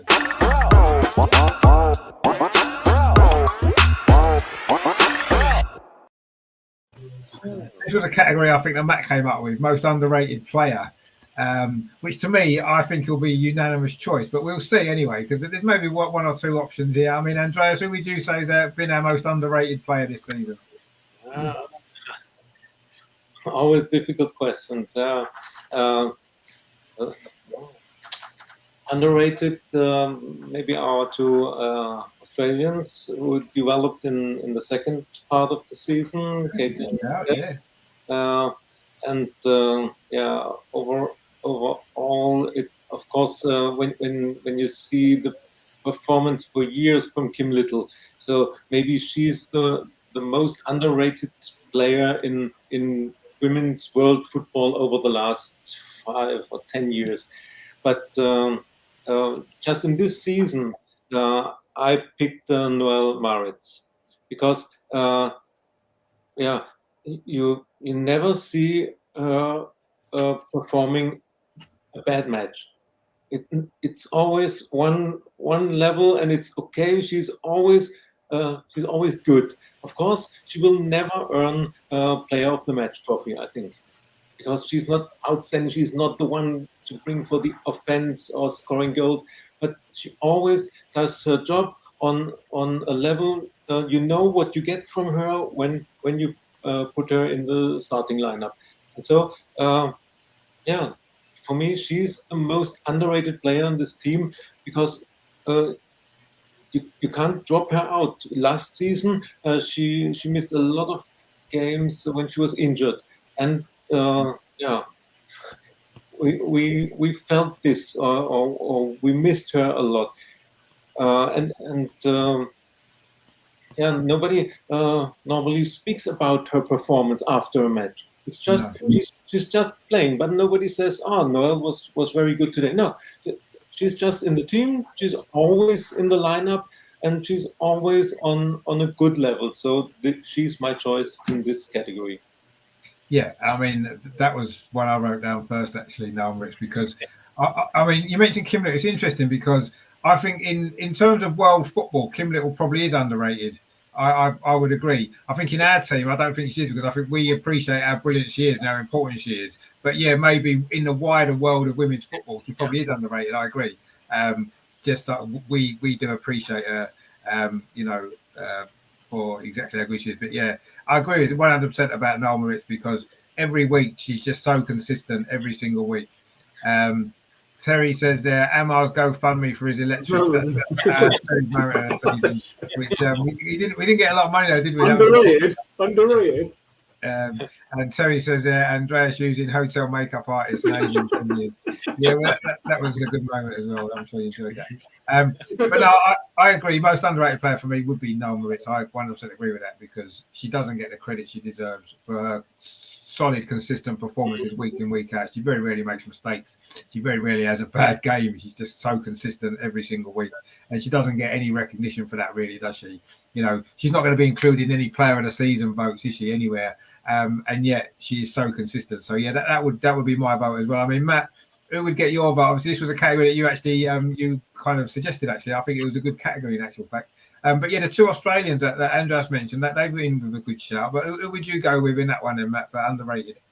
Well, to be honest, there's been players that have been in and out of the side. So you've got players like Frida who have come in and maybe not as performed as well, but she maybe, although she came in with the similar sort of situation to Odegaard is in the men's, is that they hide her with such high potential, but she didn't reach that. So I was just thinking about that now as someone else. Emmanuel Iwabuchi, she had a bit of injury, so I can't really say that she was underrated. The middle player, behind me, I love her with all my heart and soul, and she is underrated because everyone doesn't seem to know what she allows this team to do, attacking or defending. She allows these players to go forward. She allows herself to go, right, okay, what's best for the team, not what's best for me in that moment. If she needs to go forward, she will go forward. If she needs to slot in because Katie's decided to make a run from left back, she will do that, because that's the type of player she was. But I think we're all unanimous. And I think this has all become about because I believe it was Floyd Hughes, I believe it was, the journalist, that said they didn't understand why Noelle got the new contract and had a huge argument. But to me, every time I've seen her, she's been misconsistent. She's consistently brilliant. She's giving you those 6s and 7s out of 10s. A couple of times she's nearly scored as well this season. And it's just it would have been a little bit of a cherry on top of the tree for her to been able to score a goal. And I think it just shows you how important signing some of these players are. Steph, again, a bit underrated by a lot of the fans, but you can understand, like, I saw it in that West Ham game. She was a little bit vulnerable, but it didn't phase her as much as it would in a huge game. So for me, I would give this to Noelle. Yeah, I mean, we can't argue with that. I say Andreas gone with that. I've gone with it. Is it going to be a full house, Amar, for those underrated Yeah, I think players? so. To be fair, I would also give a shout out to Lotte Ruben-Moy as well. When she just keeps so mature Yeah, every time she plays that's a good shout as well. As well. Not spoken about as highly enough as other teammates. He pops up with crucial goals. Always plays with that composure and coolness in defence. But yeah, I think it's unanimous. She's great. She's been great since she came, and yeah. And for me, it's got to be Noelle Maris as well. So yeah, I mean, just consistency. She'll get goals soon. She'll probably end up getting. I know I maybe went a bit too far early in the season describing her as the Trent Alexander-Arnold of our squad, but who knows? She could pop up with more assists in future. But I think she's great, and she's only going to get better. So yeah, Maritz for me. Yeah, I mean, I say I had a feeling it might have been a unanimous vote because she is a very underrated player. But yeah, Lotte Ruben-Moy is a good shout actually, because I don't think she's always given the credit that she deserves. So I think even we've maybe been guilty of maybe criticising some of her mistakes sometimes and some of her bad things without maybe always praising her for when she does well. So, but I'm sure she's going to become a great player as well. Terry says the most underrated this season is President Guest. No, I mean that's probably a fair point. It probably is underrated. Thanks, Terry. Hopefully next season it will get more recognition outside of. You can join us next season. It does get reasonably good views every week consistently. Actually, this week will be a bit different, but I will put it on the normal channel. Hopefully, people will catch up with it. But yeah, I think Noelle Maritz is definitely a deserved winner of that particular award. So I'm sure she'll deserve that one. And actually, while we're looking at players, we'll go with another one of Matt's suggestions as well.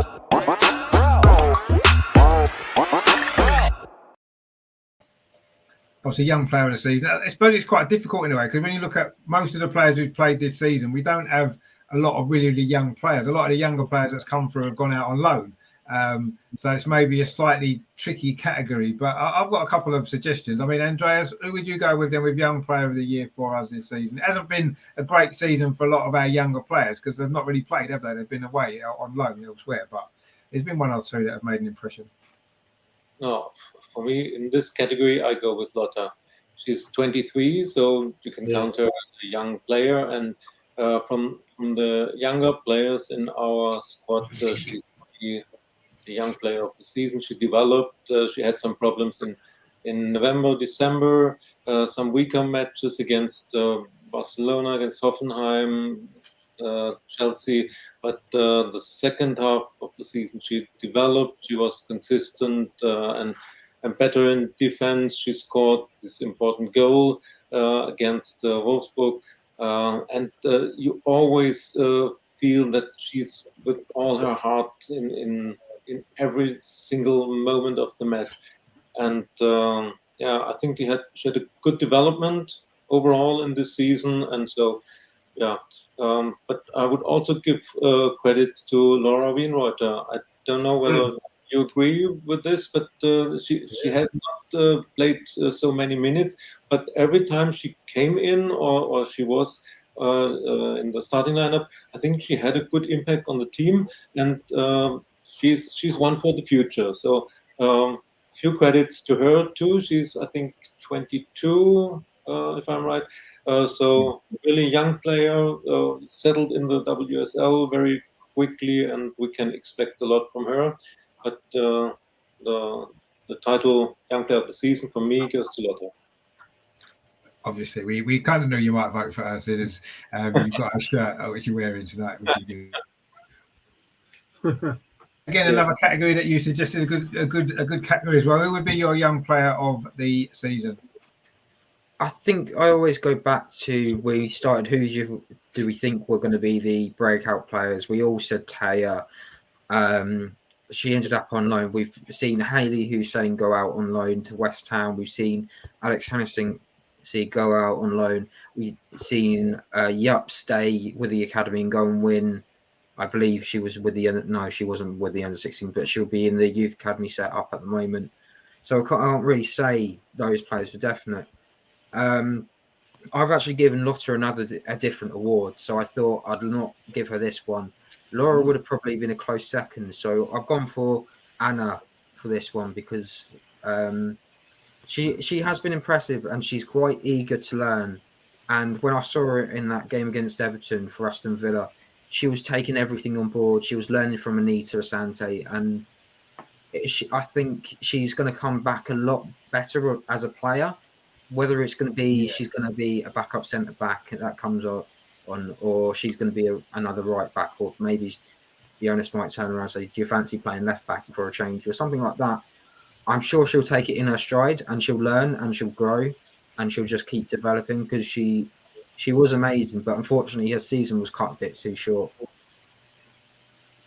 Yeah, I mean, it was. And I agree, actually. I thought Anna Patton, she had some good performances from us earlier in the season. That great goal, as I mentioned before, in the Champions League. And yeah, she did have a great spell at Aston Villa on loan. And I agree. I think she'll come back next season and I think she'll be pushing for games in the team, definitely. And she did have a great season. No doubt about that. Is a good choice there. I mean, Emma, who would be your young player of the season as well? Riemuth is a good shout. I think she's come in and well, she'll only get better next season. But yeah, for me, I'll stick to what I said before. If you didn't want an underrated player, it's got to be Lotta for me. She was so calm, composed, collected. Really forms a good partner in the centre of defence with Leah. And and bobs up with important goals as well. So Lotta for me. Yeah, I mean, I had Lotta as my choice actually for young player just because the impact that she made this season. Yes, we know she had a poor spell, as did most of the team actually at that same time. It wasn't just her, was it? But the way that she bounced back from that, I thought towards the end of the season she was really good. Got a couple of important goals as well. Pops up with them, and yeah, I just think she improved throughout the season defensively as well. And I just thought, yeah, for a young player, she's really shown that she's got something about her. And yeah, for me, it is Lotta. So I think Lotta's a deserving winner of that particular award. So yeah, well done to her for a good season.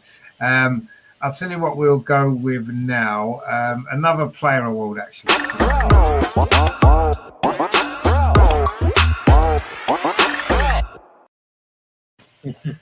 So the most improved player then. Again, a few choices, actually, because a few players I think this season have stepped up. So there could be some different options here. Andreas, who would you go for in most improved? That's a very good category because we have a lot of players who improved this season. And this is also a proof that the team developed and that Jonas must have done a lot right with this team, that he was able to develop players. Of course, we have to mention Manu.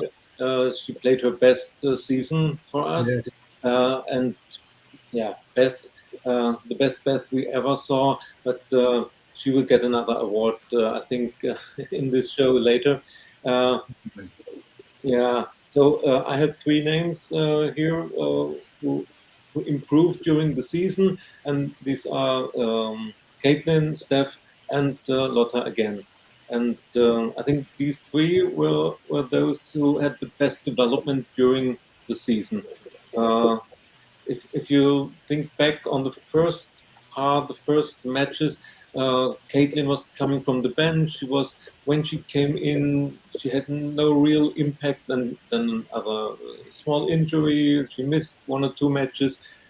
Coming in again, we wouldn't have said, "Oh, you must bring Caitlin in the starting lineup." And this totally changed after the Asia Cup. And so this award from me goes to Caitlin Ford. She was a very important player in the second half of the season, and I think we'd all be happy if she signs a new contract.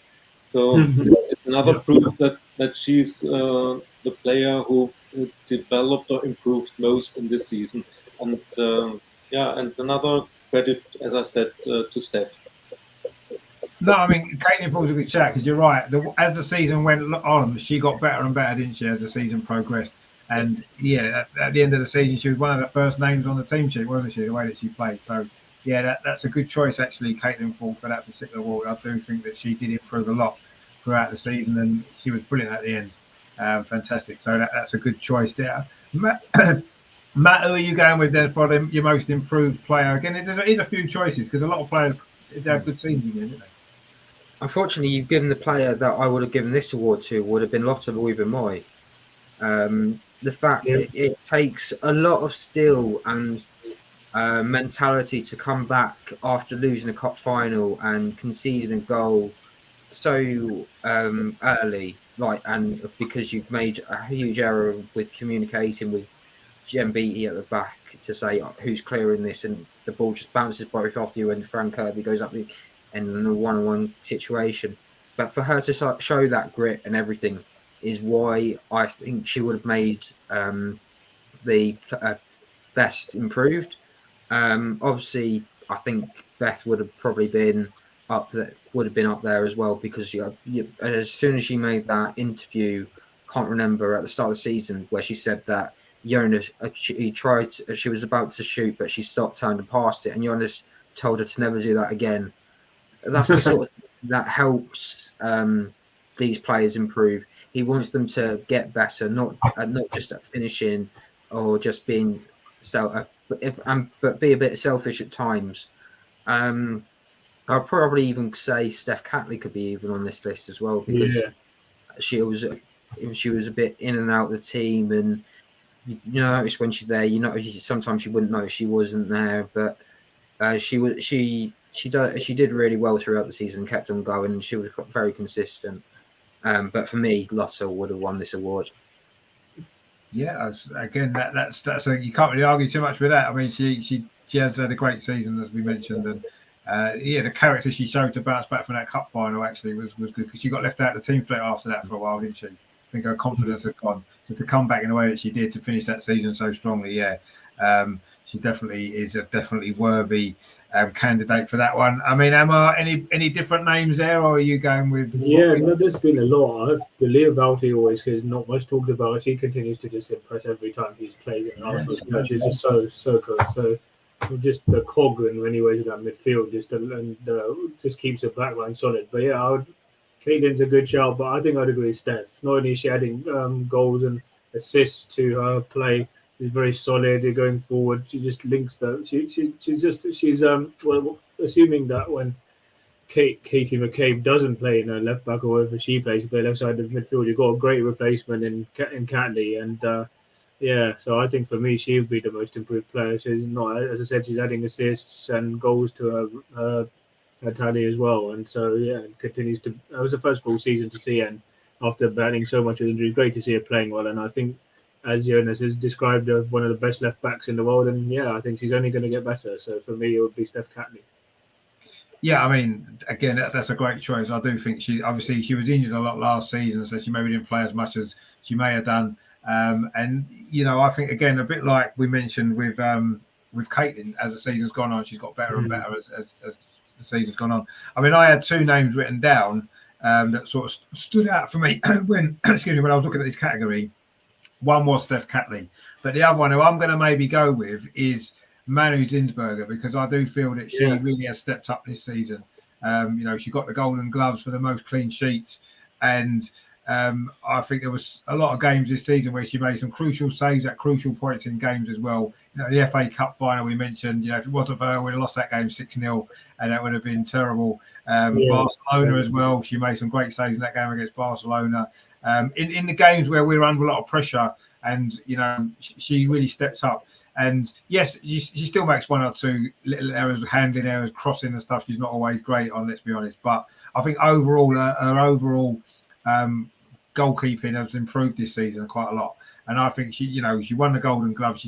That pretty much makes you the best goalkeeper in the league, in the same way that the top goal scorer is the best player in the league. So, and I think she's shown a lot of improvement. So I feel she would deserve this award personally, but it's been pretty it's evenly spread around. We've had one vote for Caitlin, one vote for Lotta, one vote for Steph, and one vote for Manu. So I think that kind of shows that there's been a lot of improvements in the team this season, as we've seen anyway. And it's difficult to maybe pick one. We just go with the ones that we liked ourselves. It's good that they've all got recognition for that, and I think they all deserve it as well. Terry's gone with Beth Mead. Yeah, I mean, it's difficult.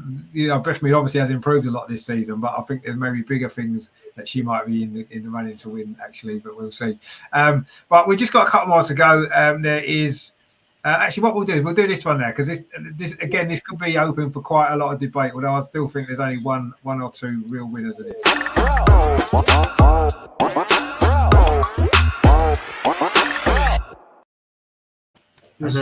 Assist of the season, which was another one of Matt's suggestions. I thought was a good category because I actually managed to find a few that I thought were really good.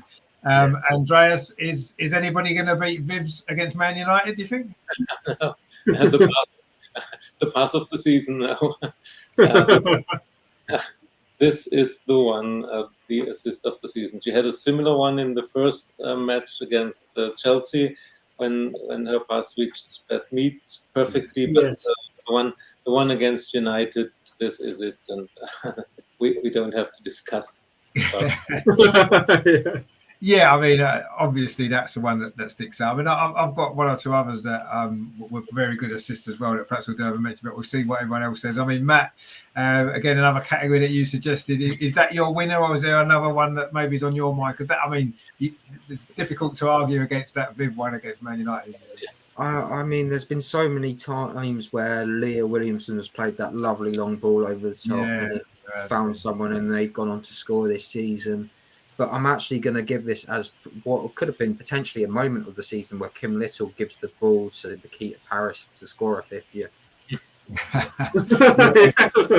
It's sort of an assist, yeah, I suppose it is because she's had to take the penalty. Just the relief that she gets after it, and she doesn't care about anyone else. The first person she wants to hug is Kim Little just to say thank you. So yeah, that's a good way of looking at it. There's been some good ones as well, but I think Beth assisting that 1-2 with Jordan for her 50th is another one that I'll perhaps look at. But for me, because it hasn't been mentioned before, Kim Little for the penalty for Kim Little's 50th. Well, Nikita Paris is 50. Yeah, exactly. I guess that's a really that is a nice way of putting it actually, because she kind of did assist her to score that goal. It didn't help that Caitlin was messing around with two of the Villa players, but yeah, I know. Yeah, delayed it for 10 minutes, and then Leah got involved and sorted that out, which was good. That's a good vote actually. I quite like that just because it's a bit different as well. I mean, Emma, is any other assist of the season other than obviously Viv's one in particular, or anyone else that sticks in your mind? I'll throw a couple out there. The recent game against Everton, where Leah Williamson, as what Matt mentioned, pinged the ball to Caitlin Ford and finished first time into the bottom corner. That was a thing of beauty. And also, I don't know if you go remember back to the home game against HB Koya in the Champions League, and just towards the end of the game, Steph Catley pings his beautiful ball over the top to Viv, who controls it right foot left, dinks it beautifully. That was a good one. An absolute work of art as well. And but for me, hang it in the Louvre. Sorry, hang it in the Louvre. Yeah, that's a good point. Yeah, hang it in any museum. To be fair, yeah.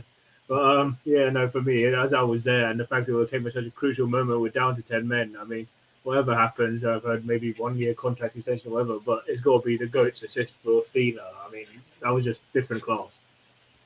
It was, and I don't think there's too much doubt that really that's the assist, not only the assist of the Arsenal season, but the assist in the WSL season. Yeah. I agree that Leah Williamson won against Everton. Actually, that pass to Caitlin Ford for the first goal, that was another unbelievable assist. That brilliant pass. That was one of the passes of the season as well. The one that actually, do you remember the Beth Mead free kick against Brighton at home when we were losing? And she's bringing a free kick and Viv tapped it in at the far post. That was a beauty as well. That was a great assist as well. Something a little bit different. And another one which maybe wasn't, I'm not sure if it was meant to be an assist, but Tobin Heaps against Wolfsburg for Lotte Ruben Moy with that free kick there. I think she miskicked it, but it turned out to be quite a good assist, didn't it? And it was, the header, was it the header? No, of course on Emirates, we drilled that free kick and the training ground one. Lotte picked it up and smashed it, and everyone thought it was a good assist. I'm still not convinced it was meant to be, but anyway, it was a good one. But obviously, Viv's going to win this. I think there's no doubt about that. It was one of the greatest passes I've ever seen from anybody, man, women, anybody playing football. And what made it even better was your commentary. I remember I saw the video. It says, "I saw your video commentary on the." Yeah, on the commentary or something. Yeah, that was good. Yeah, that was good. But no, I mean that pass was just incredible. Just brilliant goal. And yeah, I think that's a fully deserving winner of that award. I don't think there's much doubt about that. Right, okay, we've got the last two then, and they're both obviously to do with players. We'll go for this one first, so we can save the main one till last. This could be quite interesting.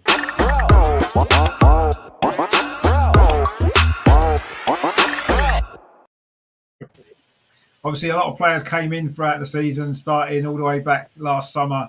A lot of players joined in. A few more joined in January as well. So there's a lot of players to choose from for signing of the season because a lot of players have been signed. So we've got a lot of choice. But who's going to come out on top in this particular category? Andreas, who do you think's been our best signing this season? From the summer window, it was Frida Maanum. She came in, had immediate impact on the team. She was nearly in every match in the first half of the season in the lineup. And she proved her worth for the team, for the midfield. And don't forget, she's also still a very young player. I think 23 she is. And from the summer window and first half of the season, it's Frida. But overall, it's Stina. And I think you all will agree. She already had a big impact on the team. She changed the way we play. She scored 6 or 7 goals in half of the season. So I'm convinced she will score more goals next season when she's settled in the WSL and in the team. So very, very good signing. And what's more important, she allowed Viv to drop deeper, to play in this midfield role, to be more part of the match. And I would say she gave Viv the smile back. We saw her. We saw Viv smiling in the last 2 or 3 months more than in the last 2 or 3 years, and this is because she likes her new role, and this is due to Stina coming in and just fitting in this team perfectly from the first moment. So my signing of the season, Stina Blackstenius. A very good choice as well. I think we'll all agree she has been a great signing. Although there's still some fans who aren't convinced by her, actually, which I'm a little bit surprised about. But anyway, that's a fair point. She has transformed the way that the team's set up, and that's so important as well. But yeah, we've had a lot of signs, we said, this season. I mean, Matt, who would get your vote in for signing of the season? Because there's a lot of people to choose from, I guess. Yeah, in total 8, and unfortunately Tobin got injured quite a lot, so she was in and out of the team. So you can't really bring that into effect. As well, the same with Simone Boy, Manori Iwabuchi, as well as being at the Asia Cup as well. Unfortunately, so that leaves only a few players remaining. I was trying to consider everyone. Frida has had a huge impact on this team, and I think she'll continue to do so. Whether or not she'll be wherever she plays, if she's in that trio with Viv and Kim, or Leah and Kim in the future, that'll be an interesting one to keep an eye on. I put Laura down. I'm not even going to try and pronounce it because Jonas will get angry at me. I can get part 1 right, but it's the just other say bit. It. Go on, just say it. Go on, man. Vinerita. Vinerita. Yeah, he's angry already. Said no. Yeah, let's see. So I go Laura. It's just because we needed some added depth in that defensive right back, especially with Anna going out on loan, and obviously Stina being as important as she was towards the end of the season. Without her, we might not have gotten that goal against West Ham. I mean, imagine if we were still 0-0 and Jonas didn't bring on Stina in that game against West Ham. That's another one. Rafaela, I didn't even consider again because she's been injured. She's done well, but it's injuries that kind of you have to put them to one side. But for me, it was Frida for me. But I think Stina's going to be the popular choice. Yeah, quite possibly. We'll see. I mean, Amar, who would be your signing of the season out of all the sort of 7 or 8 players that joined the club throughout the season? Well, just to go a bit left field, I thought you might consider me for the show as being the signing of the season. But I've only been cheeky. I've only been cheeky as to add me to your show. So, but no, that's not the signing of the season. I'm just being cheeky, mate. But no, I'll probably say, Stina's been great. I mean, she's only going to get better next season. But I was going to say until she got injured, it was sad. But for me, when she came in, even the 2 months she played, she even contributed a goal. I think Souza for me, and she'll get better next season. Hopefully, she'll figure. She'll stay fit. So I know Stina's a good choice, but for me, I'll go with Raffaele. Yeah, and Terry says actually Stina and Rafaela are three of those two, which I mean you can understand because they both joined in January where we were desperately needed some players, and they did both make a big impact. I think that the problem with Rafaela Souza is the fact that she got injured and only played about 5 games, and I know she was brilliant in all 5 of them and did get a great goal as well. I feel it would be a little bit unfair to vote for her for signing of the season when she played so few games. I agree. Next season could be a season when she really steps up and really shows what she's about because we saw what she can do. But yeah, for me, it would have to be. She's quickly become one of my favourite players, actually, Stina Blackstenius. I just think she's brilliant, and she's had a similar impact to me when the men's team signed Aubameyang in the January that season, and then he had a great impact, scored a lot of goals at the end of that season, and went on to get the Golden Boot the season after. And I can see Stina developing along a similar lines because she did get 7 goals in half a season. You put that over a whole season when she settled in a bit more. I can see her challenging for the Golden Boot next season. With the way that we play, she's a goal scorer. She's a good finisher. You know, she doesn't miss many chances. No. You know, that's the good thing about her. You know, you put her 1-on-1 with a keeper. The goal against Manchester United, her first goal. You know, 1-on-1 with a keeper, she slotted in. There was one against Wolfsburg at the Emirates. She was offside, but she ran through and slotted it in. Another one, she was offside. She took it round the keeper and scored. You know, she's just a finisher.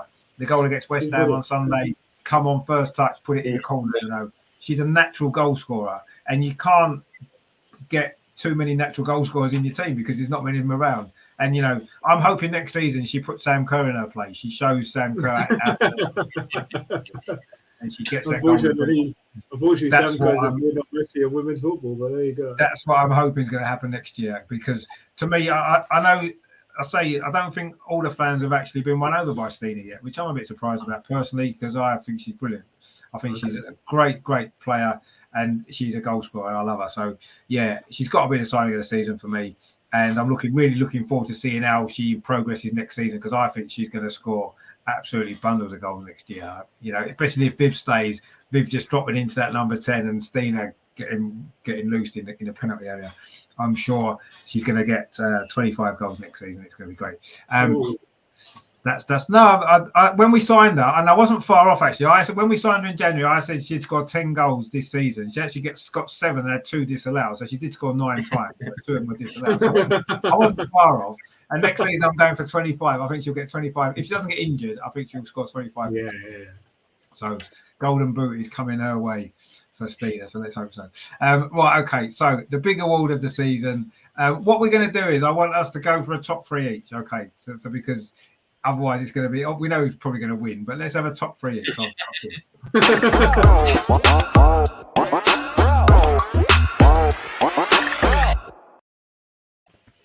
course, the player of the season, the big award that everyone's excited about getting.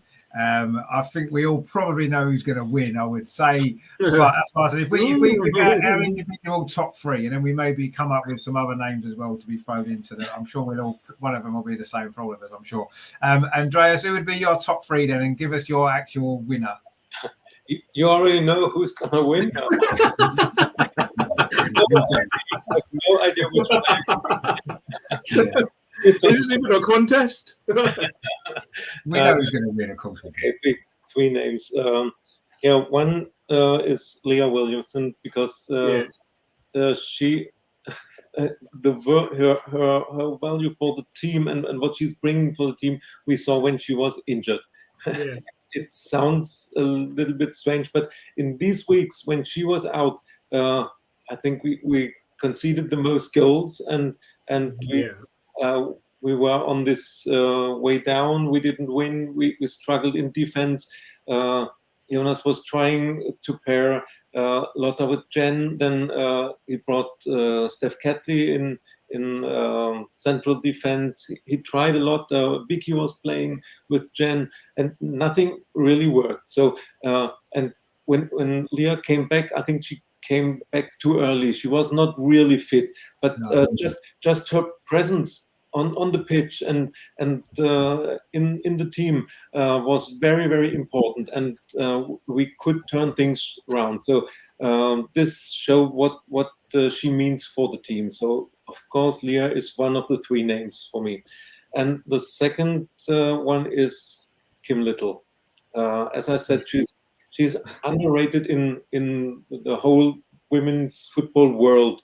We all know how important she is for the team, and as I said a few weeks ago, I'm already anxious when she will say I retire. Oh, don't say that. You can't imagine the team without Kim. She's especially in the first half of the season when she could play more offensive in midfield. How many goals she scored, important goals, and then in the matches against Wolfsburg or Chelsea when it's really important to get the ball back, and her dribbles just fantastic. She's heart and soul of this team and a real leader. So she's my number two. And I think now I've found the name you meant. Could it be Beth Mead? Yeah, of course, is my player of the season, and I'm sure you all will agree. From the first moment, from the first match on, she was just outstanding, just fantastic, and I would have never expected. I thought she would be struggling this season when Dan left, and this this relationship with Dan in Lyon and she in London. Will this work? Maybe Jonas, just said the right things to her, or when he said he wants her to score and not only to assist. And of course, the lots of kilometers she's doing in every match. She's fighting for every ball. Yes. It was a fantastic season, and she was the outstanding player. And I think she's our player of the season. Yeah, I mean, hopefully she should be the WSL player of the season, but I doubt she's going to win that, unfortunately. But as far as we're concerned, she definitely should be. But anyway, we all voted for her, of course, I'm sure. Matt, then your top three, I'm guessing we know what one of them is definitely going to be, and possibly two of them are going to be with you, I would say, but we'll see. Yes, funnily enough, they are both behind me, but in what order is the question. I chose Katie as number 3 because she's scored goals. She's shown fight for the shirt. She's shown real passion when we needed it, and she's shown how important she is to this team. Last season, I was a little confused as to why she got Player of the Season for the supporters, but now I can understand why, because she was playing so versatile, but she's a threat no matter what. She's ready and waiting for the at left back to go up against the supposed best wingers in the WSL. She's ready to battle the supposed best players on the wings in the defense of the other teams, and she's happy to take anyone on. I mean, I've brought her up against. She's happy to fight for the badge, fight for the team. And I think that she at least deserves place.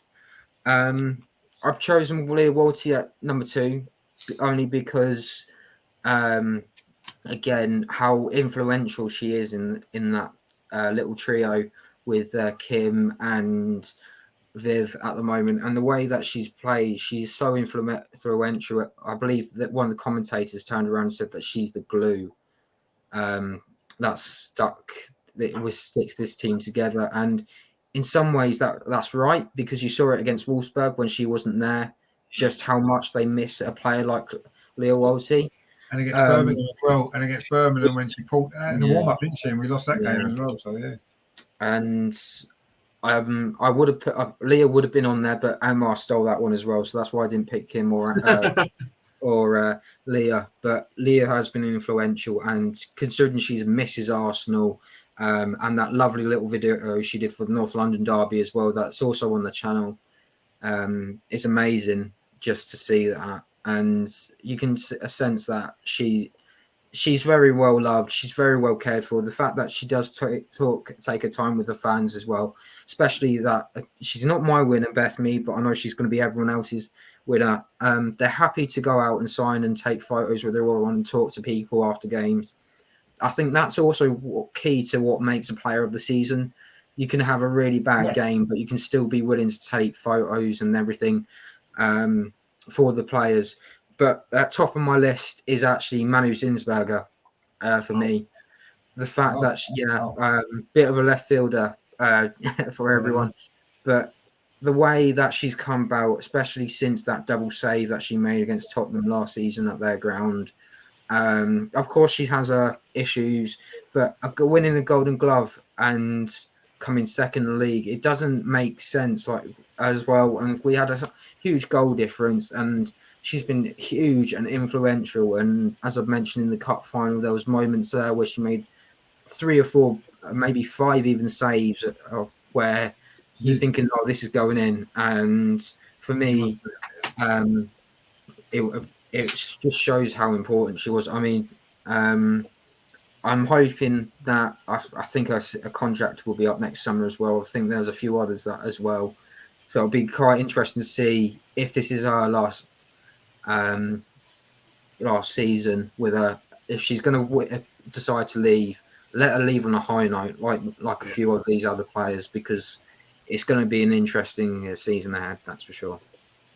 I mean, the thing about Manu Zinsberg, and I obviously voted her for most improved because in the big games against the big teams, she really stepped up this season, didn't she? Chelsea in the cup final, you said Barcelona, and these sort of games, she was brilliant. And I mean, yes, I suppose a slightly controversial choice for player of the season, I guess, when you look at it. But I mean, I think she deserves a lot of credit for this season. I think she had a brilliant season, and she does deserve a lot of credit, and that's why I voted for most improved. But that's a good shout, actually. We'll definitely give you that one. And Amar, then, what are you going with for player of your top 3 for player of the season? Well, it's difficult to choose when you've had so many good players having good seasons. But I put for number 3, I'd put Noel Maritz, just consistently strong and could just continue to get better every season.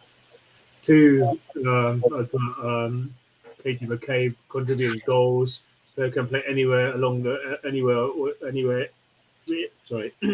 Start again. She can play anywhere she wants, and wherever Iona suits her, will be left side of defence, left side of midfield, left centre forward.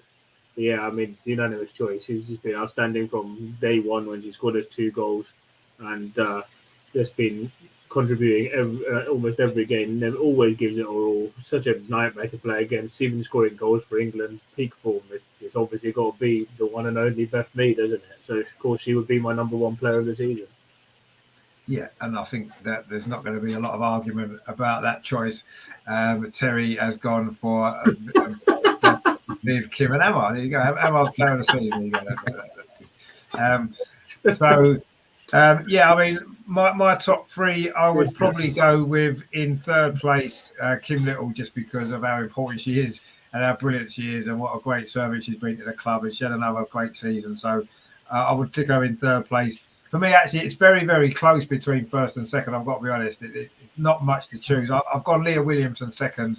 A lot of the reasons that we mentioned before, Andreas, when she wasn't there, how much we missed her because of how important that just shows how important a player is. When they're not there and you think they're not here and we could clearly miss them. So just all round, she's just such a great player anyway. She's captain of the England Lionesses now as well for the Euros. I think she had a fantastic season. And I think she'll be Arsenal's next captain as well when Kim unfortunately does step aside. I mean, she's 2nd captain now anyway. And it's difficult for me not to pick Leah Williamson for player of the season because I think she's just amazing. But you can't not vote for Beth Mead. She's just been incredible this season. The most assists. She's broke the record for assists. She got her 50th goal as well, of course, in the WSL this season. And just amazing form that she showed. Some fantastic goals as well. The one against Aston Villa, as we mentioned, there was that free kick against Brighton, straight in the top corner, and just so many great games from Beth this season. And she's another one that Matt mentioned as well. No matter what's happened, she's the one. She stays behind until the end to speak to everybody, sign everything, get pictures of everybody. Every game she does it. When it's freezing cold, whatever the weather, makes no difference. She's there doing all that as well. And yeah, she's a fantastic player anyway.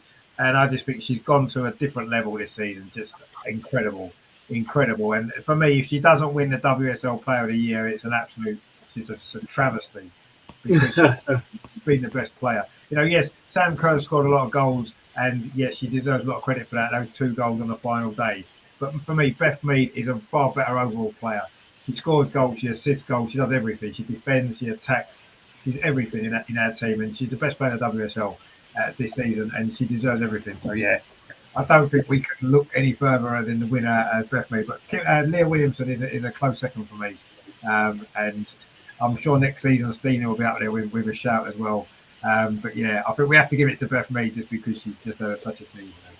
I'm sure she deserves it. But just before we finish then, apparently Amar has been quite busy on his little section for us this week. So we're going to see what he's come up with, because I'm sure it's going to be good.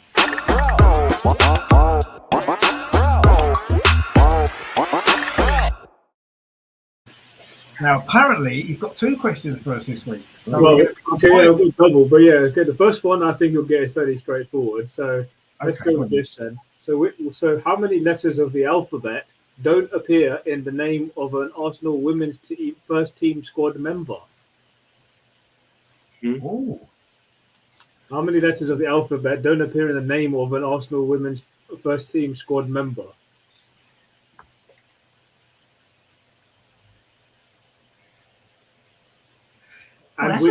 That's a good question. I like this. This is good, actually. I've worked out, and I'm pretty confident I know I've got the answer right, but let's see if you can get it.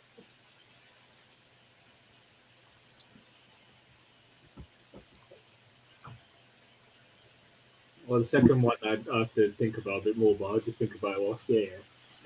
I think I know one of the letters. Yeah, I've got one of the letters already. Go on then. X. Yeah, I've got X. That's, yeah. X is correct. Yeah, that's right. X doesn't appear anywhere in the name of an Arsenal women's name player. Which is how many others are there? This is a good question, actually. X was the one that obviously stood out for me.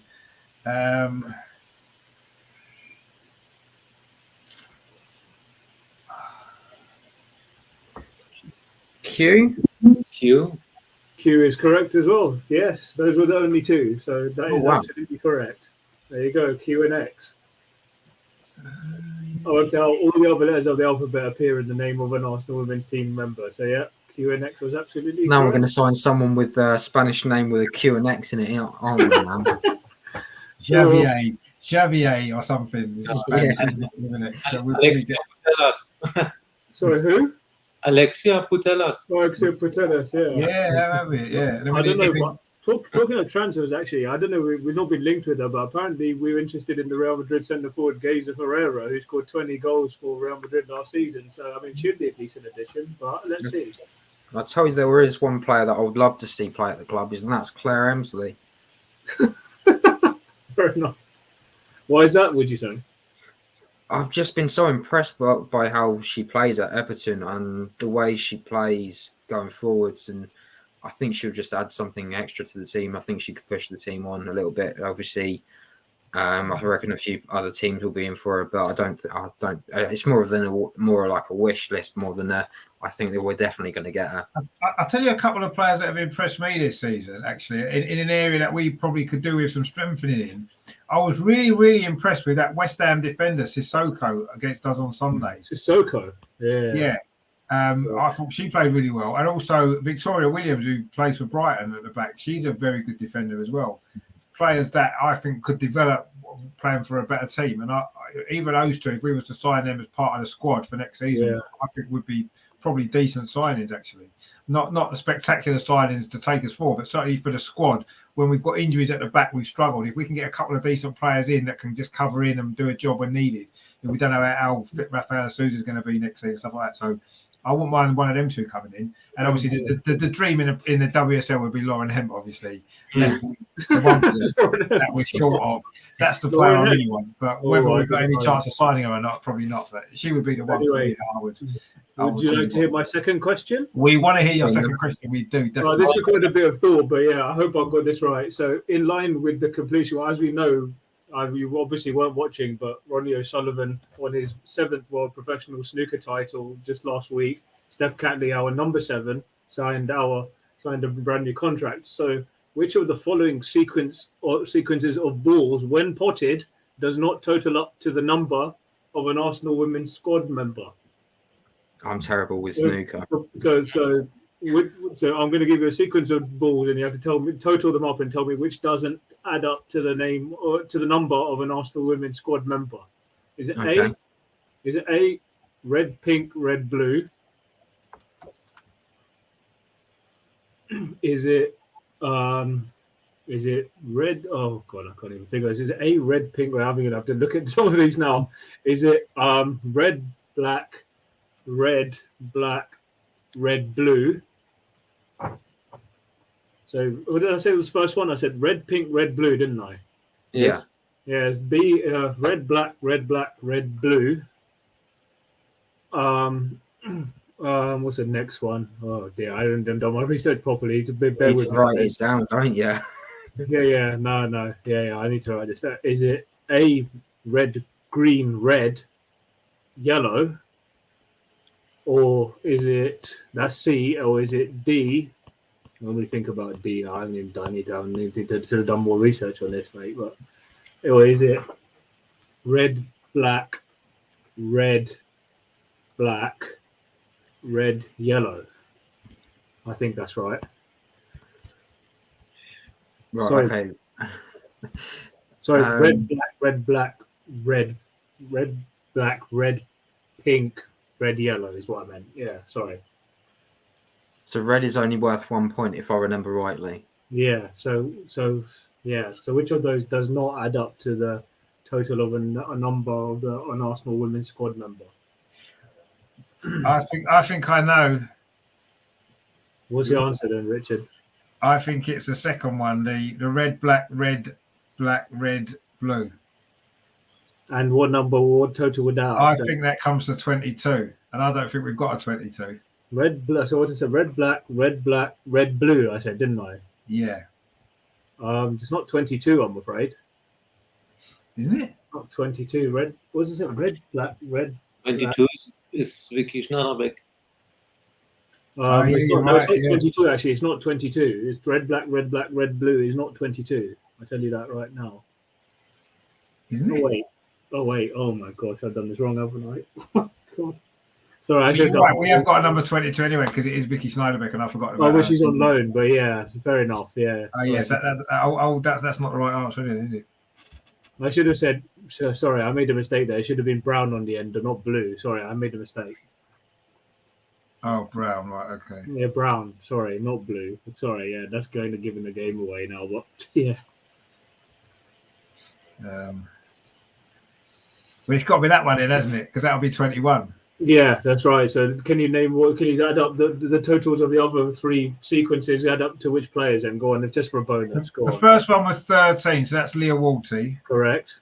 The second one obviously is 21, where isn't one. The third one was 7, which is Steph Catley. Yes, that's correct. And then the last one was 19, which is Caitlin Ford. Yeah, I think that was right. I think, yeah, something like that. I should have done a bit more research, but yeah, I hope that was a decent question anyway. Well, there's a bit snooker. I mean, I'm not a big fan of snooker, but I kind of know the balls what they're worth just from that Snooker Loopy song from the 1980s. Yeah. And I just stuck in my head, so I just remember them. I know what the balls are worth, but I'm not. Yeah. I don't mind a bit of snooker, but I'm not a massive fan. But I'm pleased Ronnie O'Sullivan won, by the way, because I do like him. So he's good. I was pleased that he won, to be fair. So we got there in the end. That was good. I mean, Matt keeps disappearing. I don't know where he's going. But anyway, I'm wondering whether he's got a song for us or not before we go. Yeah. I do. I have 3. Oh, 3! Oh, wow. Really? We're spot. Well, okay. Well, we'll do a little introduction and then we can crack on with your fantastic song.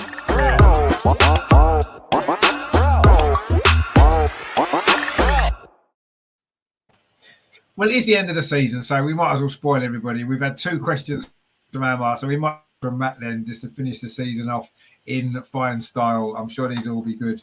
I'm hoping they're going to be players that we've not maybe featured before, which would be nice. Yeah, so I've got 1 player and 2 for the boss, so I'll do the player one first. Okay, then Oh, okay, good. Right, okay, this will be good. set the music up. Do Do you want music? Did you want music? Yeah. Let's go with the poppy one again because I think Go with that the poppy. suits this Right, one. go with a poppy.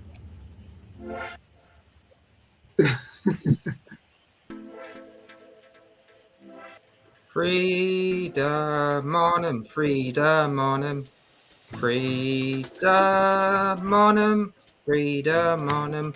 1 touch and she'll be gone through.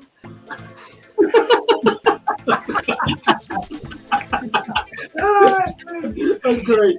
That's as far as I can go. So Freedom on, I'm sure she'll love that. Oh, She did get a vote for one of the awards as well, so that's made her night even better. the Jonas one. Right, the okay, so Jonas let's do a Jonas one now then. looking back on when we first met, I cannot escape and I cannot forget. I felt you're the one. The gunners turn us on. The WSL's coming home again. one. Ah, that's good. That a little Gareth Southgate remix for Jonas. That's a great one. That. And you got another one for Jonas as well, have you? So I think this one could be quite a good one. So this is how it feels to be Arsenal. We're on the way back, you know. Jonas Seidel's magic. We're going for the WSL. The WSL. Oh, that's the best one of the lot. That is absolutely brilliant. That is brilliant. That was yeah. a fantastic. And what a great way to finish the season on a song like that. That was I brilliant. am working on a songbook. I'm hoping to start putting these songs into a chant book and then use some of the songs that are already out there at the moment. And hopefully we can add to them and start getting them around the Meadow Park in a way because they need to be sung out because it's always the Red Army chant or 1-0, 2-0 to the Arsenal. We do need some more variety. You're right, and it's good that if you can get some of these going at the ground, it'd be nice, wouldn't it, next season?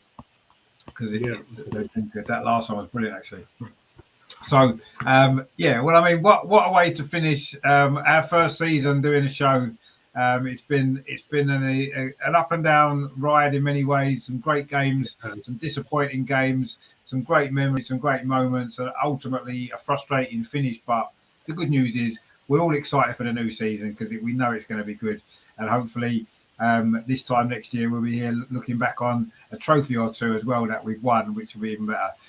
But it's been a great season. Andreas, the only ever present in the squad for every show. Brilliant stuff. As you said, Captain Kim is definitely who you are in terms of the players for us this season. Always available when we need you, and brilliant performances as well. Have you enjoyed the show tonight and obviously the season overall? I enjoyed being part of the show tonight, but overall, being a member of your panel for the whole season is just a gift for me. And I'm the only not native speaker here in this show. I'm from abroad, and I feel part of this Arsenal family in this show, and so I can't thank you all enough for having me in the show, for being a part of this and being accepted. And I hope you'll give me a new contract for the new season. So. Oh, I don't think that's going to be any doubt, mate. No, we definitely will be. We'll sort out your new contract over the summer, I'm sure, and we'll see you back again very soon. It's been an absolute pleasure actually having you on the show, and it's been brilliant. And I'm glad you've enjoyed it, which is the main thing. That's what it's all about, isn't it? And part of our little community that we've built up over the season, which has been great. And hopefully next season we can get a few more people involved as well and expand our little group and get some more people, a lot of people that we kind of met at games as well when we've been. I know Matt's met quite a few people at games as well. We may try and get a few more people involved next season as well. I mean, Matt as well, brilliant to have you on board all season as well. Have you enjoyed the show, obviously, tonight and throughout the season? Yeah, and I always go back to what I said to Jonas when he came out and apologised for not winning the title. When I said, don't apologise because it's been a roller coaster, and I've enjoyed every single minute. Yeah. It's just been a great ride, and we've been up and down all season, and it's been brilliant. And I am thoroughly enjoying everything I'm doing at the moment, podcasting with you all. At some point, I'm sure, Andreas, that we're going to have to meet up at Meadow Park. Yeah. Maybe even come over for a Champions League game or something, because that would be quite good. But I am really, really happy how everything's gone this season. It's been brilliant, and I'm looking forward to the next one. Just a little bit of news I will give you. Jonas said that he's not giving up on what Viv's contract situation at the moment. Oh, that's good. So yeah, we're all hoping, aren't we? We're all praying that he tells us. I can imagine that she's just enjoying herself on holiday at the moment with a number one fan club president for life, Katie. But yeah, the podcast has been brilliant. I've enjoyed doing the vlogs. It's something different that I've never done before, and I've enjoyed every single minute. I really come out of my shell this season, and I'm really proud of that. Andreas, you talked about your English skills as well. I talk about how I speak and things like that, how I have to communicate to other people. Yeah. This has helped me with all that, and I've really enjoyed it, and I'm hoping it continues, and especially with no restrictions anymore. Long may it continue.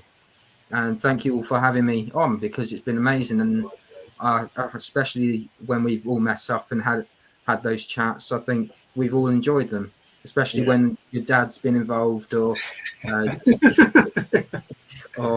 other people have been involved in as well. But again, I'm looking forward to the next one. Yeah, no, it's been a great season. Obviously, we really appreciate the work that you've done for the channel, as well at the matches and stuff like that. You know, you've come on the channel, you've done the vlog and everything for us. It's been amazing, the stuff that you've done to help make the women's coverage on the channel what it is, and it's great. And you've been a big part of that as well. So, thanks to you as well.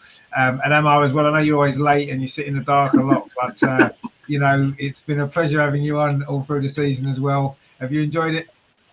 Yeah, no, I mean, as I said, I've been a massive fan of women's football for the best part of 20 years now, and to have the opportunity like this to join in, get to meet new people, get to meet you, Richard, Andreas, Matt, and the meet-up, and it's just been an honour and a pleasure to do what we love best, the sport we love best, and just creating these long-lasting relationships and looking back and doing what we enjoy. It's just been great, and hopefully it's the first of many, and I look forward to hopefully I'll have my contract renewed as well. So I don't know, you'll get to see my dad at some point in future if he decides to turn up to future events. But it's been great meeting you guys, and let's hope that come again in September. We're all ready to cheer on again what could be another great season for us. But I couldn't have asked for a better start, and long may it continue, hopefully. Yeah, no, indeed. It's been an absolute pleasure to have all of you guys, and Harry as well, of course, who we had to shoot off. It's been great to have Harry involved as well. I know he can't be on the show maybe as regularly as everyone else, but it's always good to have him on when he can. Terry's got some scores there for 8.5, 9.9 and 10.10. There you go. The last one was definitely the best of the season. I'm glad we saved that one for last, because that was great. Terry says, great evening's entertainment as always. Many thanks, Richard, Andreas, Amar. Don't forget Harry as well. He was on earlier as well.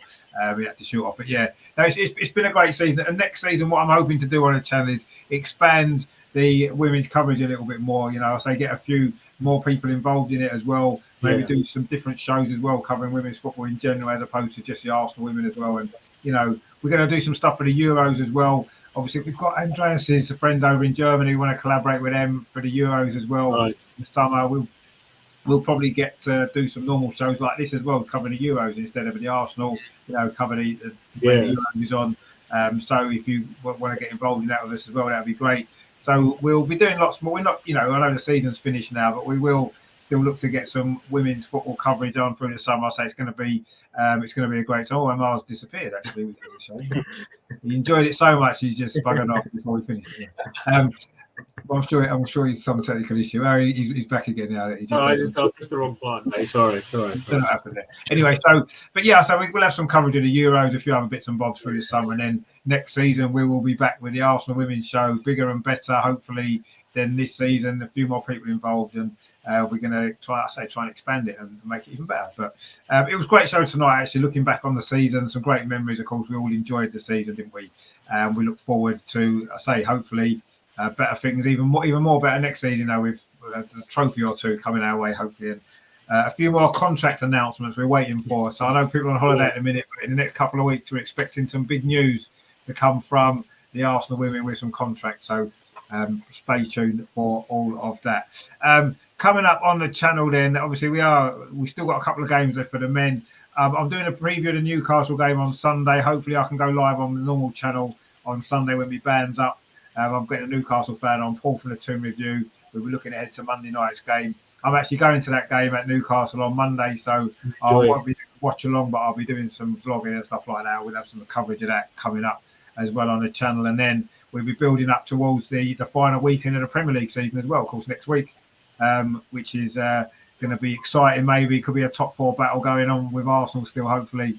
So there'll be some coverage of all of the last day drama as well. So loads coming up on the channel. And obviously, when you watch this, you'll probably watch it on a normal channel. So if you do enjoy it, please subscribe and please like as well. I will probably see you guys on Sunday, hopefully, for the Newcastle preview. And it's been a good show tonight. Thank you very much to Andreas, of course, as always, to Matt as well, and Amar. Yeah, and of course, Harry as well, who was in earlier on as well. Great to see him as well. And we'll be back with the Arsenal Women's Show next season, but we will be through the summer as well with the Euro. So look out for us there. And in the meantime, of course, as always, thanks to all you guys for watching. Thanks to everybody for the great coverage we've done of the Arsenal Women's season. Come on, you guys. We'll see you soon, guys. Take it easy. See you later. Take it easy, mate. Take care.